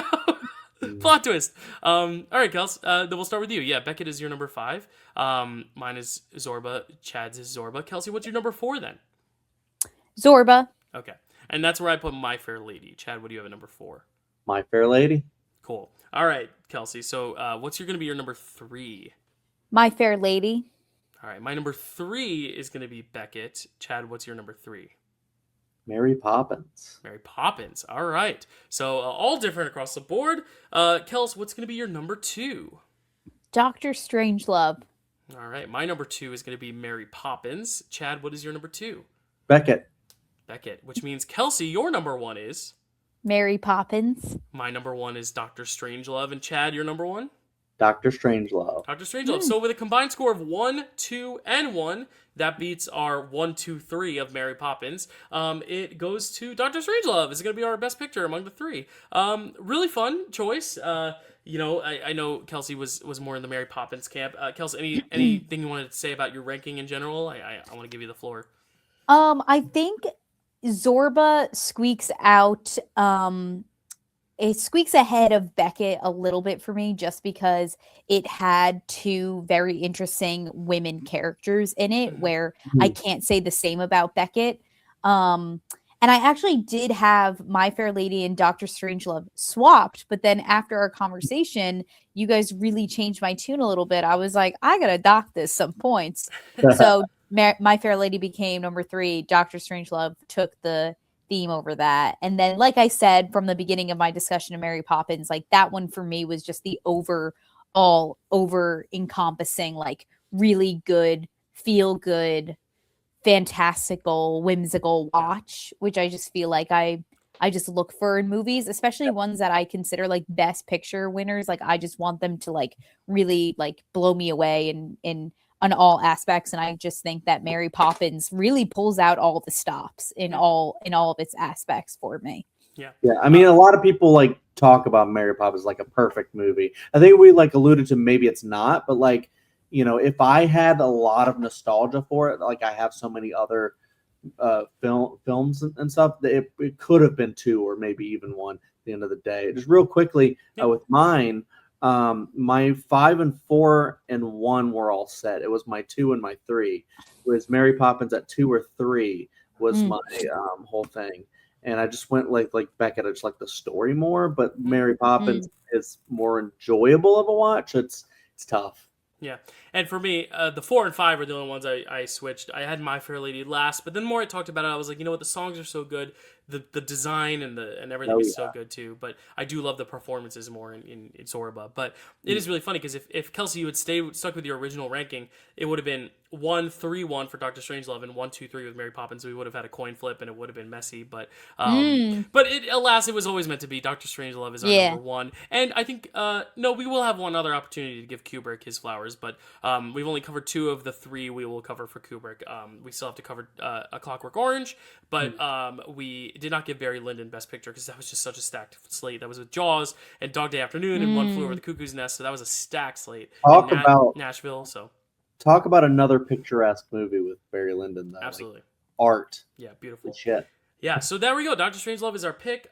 We are going to now go with our acting prizes. I'm first for actor, which is great, even though I think the actress field is more limited and I would have loved to have actress first. I'm glad I get to pick this guy first because for him, I just think of all these movies, this is the most impressive performance. It's because he's playing so many roles. And it's not the Cockney one. It's Peter Sellers. I think he's just so good in this role. Not just the titular Dr. Strangelove, but all the roles he plays. I still think Dr. Strangelove is my favorite of them. But it reminds me of Charlie Chaplin in Great Dictator, where it's like every role he plays is so good and just delivering the comedy, totally understanding the piece. If it is ad-libbed, that's great because he understands the tone and the humor so perfectly that ad-lib makes sense with the film. It doesn't necessarily take away, doesn't feel unnecessarily put in. It reminds me of Robin Williams ad-libbing in Good Will Hunting. It still stays with the tone of the piece and the intention of the piece. So I love it. I think it's great. There were definitely 2 other ones, though, that I would have been very happy to take. I hope those are the 2 you pick. I have a feeling it won't be, but maybe it will. Maybe I'll be different. Maybe I'll be surprised. But Chad, who is going to be your pick for Best Actor? Well, first off, Peter Sellers was also my number 1. Cool. Because like 3 different brilliant performances, so funny in each one of them, but so differently funny in every single one of them. That had to be, I think, the number 1 pick, just because it's like so much, but it's quality in every single one. But it's funny with my pick. Because when we were talking about the movie, Kelsey had something to say, picking Richard Burton from Becket. Okay. Because like the whole time you were like, he's kind of flat, and it's like I was like, I liked his performance in that because I know, with Peter O'Toole, he's going so high that like I easily pick him too. But like, with Richard Burton, there was just something about him the whole time that I was far more interested in his character and to see like what was like gonna like what lies beneath his character. What are his plans? What is he thinking? And what is he gonna do, because he is the underdog in the story, but like, does he secretly hold more power because the king is like at his win, like the king loves him and is like, he can like move the king, and like no one else has that influence over the king like he does. I wonder if like maybe they would have played into that a little bit more, but history, I guess, doesn't really allow for that. But that performance, like, he just always had something mysterious about him. And, so I just loved the reserve, because maybe sometimes you can say like it's a little bit easier to go the crazy, like hyper route that Peter told it, even though it's brilliant. But Richard Burton has to like follow that with like this like reserved performance. I just really like that one. So very nice. All right, Kels, what is going to be you're welcome to talk about Peter Sellers and Richard Burton if you'd like, or you're welcome to just give us your pick. Did you have these guys in your top 3 or? Yes, Okay. yes, definitely did. It's so funny with Peter Sellers because I had like, this is just a testament to the performances he gave. Like, I had no idea it was the same dude because like my first note was like, the president is such a dweeb. And then my next note was like, I just want to keep watching this Mandrake guy. He's good. And then my Doctor Strange note was, who the fuck is this? Like, he's not even doing anything. Yeah. And then I was like, it was the Mandrake character where I was like, I have to know who this actor is. Like, he is killing it. Yeah. And then I was like, huh? It's the so same cool. Guy. That's great. So cool. So yeah, Peter Sellers is definitely up there for me. Richard Burton nowhere near on my list. So sorry, Chad. I'm so glad that like you appreciate an aspect of his performance that I'm just not seeing. But like that's just the duality of art. You know what I mean? Yeah. It's gonna work for some people. It's not gonna work for others. So that actually frees me up to pick my actual number 1 best actor pick, which is, to no surprise, Peter O'Toole. Yes. Who I just thought really knocked it out of the park in that one. Very, very cool. With that, I just want to say, we did snub Peter O'Toole for Lion in Winter, but because he got the award for Lawrence of Arabia, he joins the Hall of Fame. And Richard Burton, because he's in for Who's Afraid of Virginia Woolf, also joins the Hall of Fame. So 2 Hall of Famers this episode, both from the same movie, which is very cool. Yeah, Peter O'Toole was my number 3. My number 2 was actually Anthony Quinn for Zorba. I thought he was great. But yeah, I had him. Yeah, so great. Kelsey, you get to kick us off though for Best Actress. Who do you want to pick? I'm so happy. I don't know why I debated for a second if I was going to do actor or actress, but I just felt like there were so many more options for actor that I was like, if I go third, so be it. There's a good amount of performances I can pick one. Actress this time around, I only have 4 names. So if I were to go last, I would have ended up with someone I really probably wouldn't have felt that strongly about. But I am picking Lila Kudrova. Oh, nice, very nice. As my best actress. There's just something I found so endearing about that performance. It just felt so well-rounded. Like, she had so many highs and so many lows. And I just think like it was the most dynamic, and I don't know. I really fell in love with that character watching that movie. I think that, like we said with Mary Poppins, like, she's very unchanged in that film. And then, we had everything that we had to say about Eliza Doolittle, which I feel like are the obvious like other 2 maybe, or if you guys have other people you have on your list. But yeah, I just feel like in this slate in particular, those 2 are probably like the heavy hitters that most people would expect us to say. And I don't know, there was just something about her performance that I just felt like she just had more to work with. I feel like there's just a little bit more depth to this character. And it's like, I just think about like the moment where like she wants to hear his letter from when he's away, and she's like, my eyes, like, can you read it to me? And first of all, Basil did not have to lie that intensely. Like, oh, pick out a wedding dress because he wants to marry you. He just had to be like, yeah, I'm thinking of her. Tell her I miss her, you know? But he was like, oh, don't worry. I've got you. I'm going to wingman this wedding right now. And I just think of that, like that moment in the movie where I was just like, this is, I'm digging this for sure. So she's my best actress winner. I love that, Kels. I mean, I'll admit she was my number one, but only because I thought there was an obvious number one that people would take. But I'm glad because she won the Oscar. I mean, she's it's not a left field pick. It's more so just that we all were lower on the movie. But I think that's only a testament to how good the performance is. That we can all probably agree she was the strongest part of that movie performance wise, at least one of the two. But great pick, great pick. I don't think I'm gonna get what I want now because I think Chad's gonna take it, but we'll see. Maybe I will. Chad, who are you gonna take for best actress? Well, yeah, I was also shocked that Kelsey went that way, but also, pleasantly surprised because, best part of that movie. I think Dylan thinks he knows what I might go with, and I was going to, and I'm wondering. I think I'm going to let Dylan get the obvious pick here, and I'm gonna give my flowers to Audrey Hepburn. I thought this was gonna go at all. Okay, go ahead. Okay. Talk about it. Because even though I know she goes like outrageous with the Cockney accent and stuff, that's what they asked her to do. That was like required of her. They wanted it to be really extreme for like a movie, so that like when she changes, it's like a real change. But yeah, I actually really liked her performance. Say what you will about the movie, about the character. When she goes from like Eliza, in the street Eliza to like proper Eliza, it's very different. I almost go, is that still Audrey Hepburn? Kind of a deal, and I just think like she does play that really well. Even when she like lets little Cockney things slip and stuff, I think she's doing a really, really good job. So I was just like kind of impressed with Audrey. And I just think it's like a testament to her.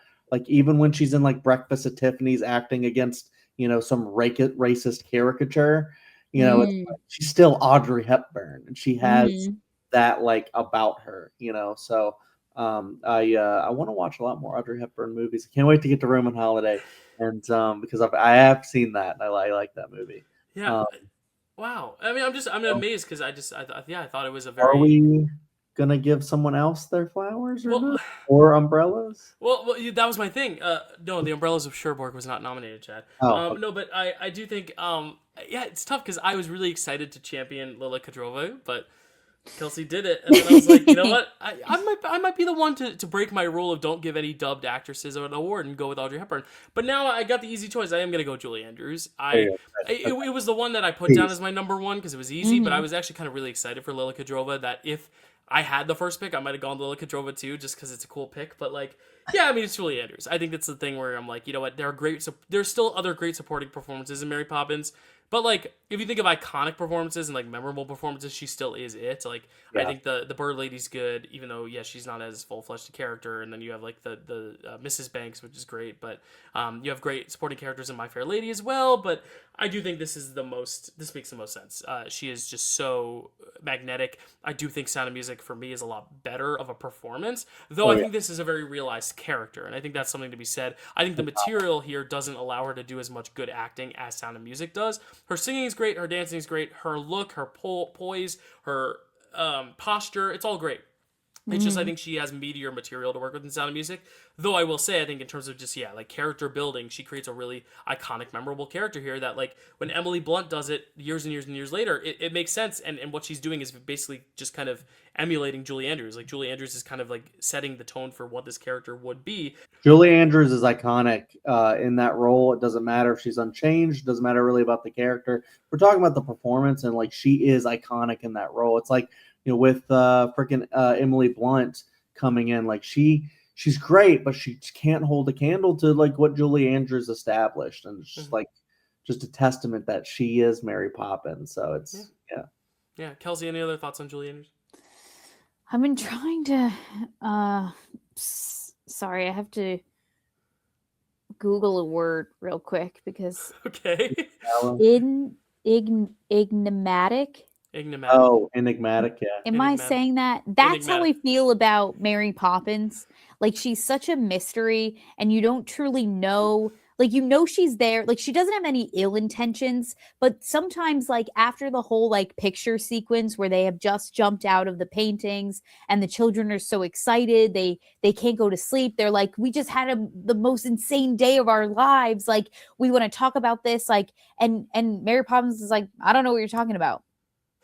And they're like, no, like you won the horse race and you taught us He's supercalifragilisticexpialidocious. gaslighting them. And Oh no, my- she's literally gaslighting the Chad. That's what I wrote down word for word. I That's we're said, also, what are Mary Poppins' motives? She just gaslit the fuck out of them. That's what I wrote down.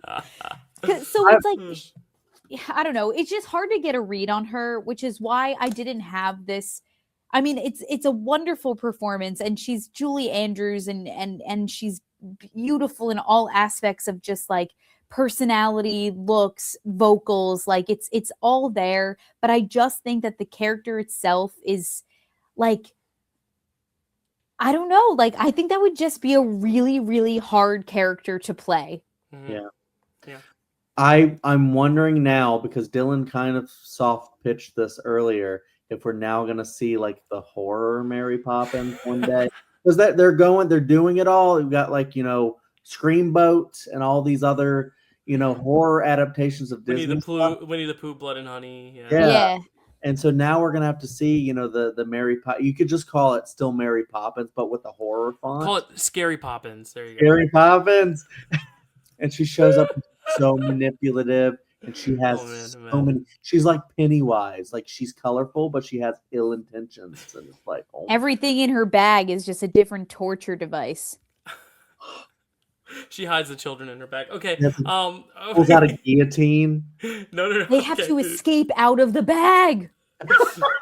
But okay, we just have to make sure there's a role for my friend in it. As long as he can have a role in it. Penguin. The penguin. Penguin. Okay, he gets slaughtered though, unfortunately. Funnily enough, Julie Andrews has now also joined the Hall of Fame. So let's recap here. Our best actor prizes. My best actor is Peter Sellers for Dr. Strangelove. Chad's is Richard Burton for Becket. Kelsey's is Peter O'Toole for Becket. My best actress is Julie Andrews for Mary Poppins. Can't believe she fell to me at third. Chad's best actress is Audrey Hepburn for My Fair Lady, and Kelsey's is Lila Kudrova from Zorba the Greek. And our best picture combined is Dr. Strangelove. As I said, Richard Burton, Peter O'Toole, and Julie Andrews all joining the Hall of Fame this year, which is incredible.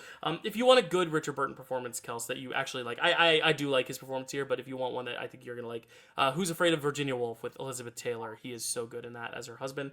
I believe they were actually married in real life, on and off. And then, Julie Andrews in it for Sound of Music and Mary Poppins back to back, and then Peter O'Toole for Lawrence of Arabia, and now for Becket. So there we go. A lot of big names, big additions to this Hall of Fame. I will tease. Any last thoughts on 1964? Ultimately, I picked it for a wish list, but I think it's going to rank as one of my lower slates at the end of the day, just because there wasn't one that I was like over the moon about, and even the one I like most is not my favorite of Kubrick's filmography. But I think we had some good discussions nonetheless about some very similar themes across all the movies, which is cool. Chad, any last thoughts on this slate in particular? I mean, the slate in general is not great. Just overall, we've discussed I think there's only 2 films that we maybe 2 or 3 that we really like, and we even divided on some of them. Becket, we're a little bit divided on. But I get wanting to do the slate because it's got a lot of iconic stuff in it. Even My Fair Lady that we didn't adore is iconic in a lot of ways. And Dr. Strangelove is one that I really liked before, and I'm every watch I'm getting more I love this kind of a deal. So some good stuff from the slate, and I enjoyed watching at least half of it. Very cool. Kelsey, any last thoughts of 1964? I mean, it was definitely very different. Obviously, the 2 musicals, but obviously one made by Disney, one not. A strange black and white war comedy, a Canterbury Tales medieval period piece, and a movie about a mentally unstable Greek man. So really, it's just like all a girl could ask for, I think. I had a really great time, and I always enjoy talking movies with you guys. So let me know when the next one is. I can't wait. Absolutely. We love that, Kelson. Thank you for joining us. But we closed the chapter on 1964. This was my installment of the wish list. But now we're back to Chad, who will get to tell us his next selection for years and what films we'll be covering for that year. Chad, what is going to be your next year that you want to cover here on the wish list? Why don't you tell everyone what it's going to be? Yeah. So I guess I went heavy 90s here. Or I went heavy like 90s and later. I wanted to do a lot of classic stuff, because classically just haven't done a lot of 30s and stuff. So we're gonna have to get there at some point. But I went 90s. I'm a 90s child. I guess we all are in a sense. But I went 1996 as my next year. And Nice. We're gonna go with this one, particularly for two movies. But the one that won, The English Patient, and then we have a movie that I love, Fargo, that I'm very excited to hear Dylan's take, or maybe he'll like it more upon rewatch. Jerry Maguire, which I don't know how Dylan feels about that one, Never seen it. but I really like it. It's just a really classic romance movie. And then two movies I don't know really anything about: Secrets and Lies and Shine. Nice. So, but the English Patient is kind of known for being one of those movies that people go, it's really long and boring. So I'm fascinated to see if it's like one that we go, yeah, okay, the crowd is right, and they're like, it's not really that fun, or I don't really nothing to it, or maybe it's like a Shakespeare in Love that we can like champion and go, I actually thought that was great. So I'm excited about that, but I do know I really love two movies in the slate, so Yeah, excited maybe to. you'll find a new favorite. But I'm very excited, and we love having our guests on as much as we can, especially with me going off to the boat. We're trying to get as many of these filmed as we can, and we actually have a first time guest joining us next month. We actually name dropped him several times in this podcast alone. But Alan Potter, our resident Brit friend, will be out here. He missed the Mary Poppins My Fair Lady episode, but he'll be on talking about obviously Secrets and Lies, a British film. I think English Patient, also British. Shine, I think also British. So a lot of great British offerings, but also Fargo and Jerry Maguire, some very well-known films. He was very excited about this year, and when Chad picked it for the wish list, we were like, you know what, Alan, come on down. You're the next contestant on The Price is Right. Picture this, but very excited to have Alan. Alan's one of our most devoted, most active listeners, comments on every video, watches all the movies in prep for these. Now he'll actually get to watch all the movies in prep for an episode he'll be on. So I actually talked to Alan today about some scheduling stuff, just because I know Alan wants to watch a few of these that he's never seen a few times to be really well prepared. So I'm very excited. I actually watched The English Patient this morning in prep. So I'm very excited that we're getting into 96, because we went in 97 all the way back to 64, all the way back to 96. We're bouncing back and forth. But I'm really happy you picked some of these 90s years, because I think you can actually speak on a lot of these from like firsthand perspective of at least remembering when they came out, or at least like several years after, when they kind of blew up the video stores. This is a big era for Blockbuster and all that too. So yeah, Chad. And just a quick shout out to Alan, our next guest, is that this is the man that's known for being in Discord forums, watching a movie and then typing like a novel of stuff about the movies, and just really going through it. So I'm really excited to see how he is like on stream and talking about the movies, and he just has so much passion for stuff. So yeah, we'll get to hear the essays in real time, which is really, really cool. But Kels, just want to thank you one more time for this. I mean, you've obviously been on this show before, but I love how you bring your female perspective to it as well, and all the films, and also just as a musical fan, and just also discovering new films, like just you talking about Dr. Strangelove and like the discoveries you have with it, like made the episode for me. But really just great to hear all the discussions. But you're a great guest, and we love having you here. We're going to talk soon for Marvel, but it's great to have you on this show. Just a little bit of a break from the Marvel, beat by beat kind of dissection of Easter eggs. It's a different kind of vibe, but I'm glad you were up for the task of watching some of these movies that you probably had never even heard of before. But we really appreciate you on here. So thanks for having me. I almost wish Kelsey had worn a Vote for Women sash. Yeah. Yeah. Yeah, might have to be fighting for that right again. Who knows? Mhm. Who knows what could happen? Well, Who knows? hopefully one day it'll become true. Yeah. Well, my friend, he's very, very old. I mean, he was in Mary Poppins so many years ago, but he's very pro women, women's rights. So Yeah, I'll yeah, tell I the could penguin tell. you said that. Women Kelsey, as Kelsey, any last things to plug? Any last things to share? Any cool videos coming up or have just come up? Or what do you got to say as you depart this show? Any thank yous to the Academy? Like many of these movies have been on this slate, they have been new to me, and I'm also on a journey on my own personal YouTube channel of experiencing new things. I have recently watched every single DC movie ever made and leading up to James Gunn's Superman movie that came out last summer, and I have also read the Twilight Saga and watched all of the accompanying films for that as well. So you can check that out on my YouTube channel. It's just my name, Kelsey Kilpatrick. There you go.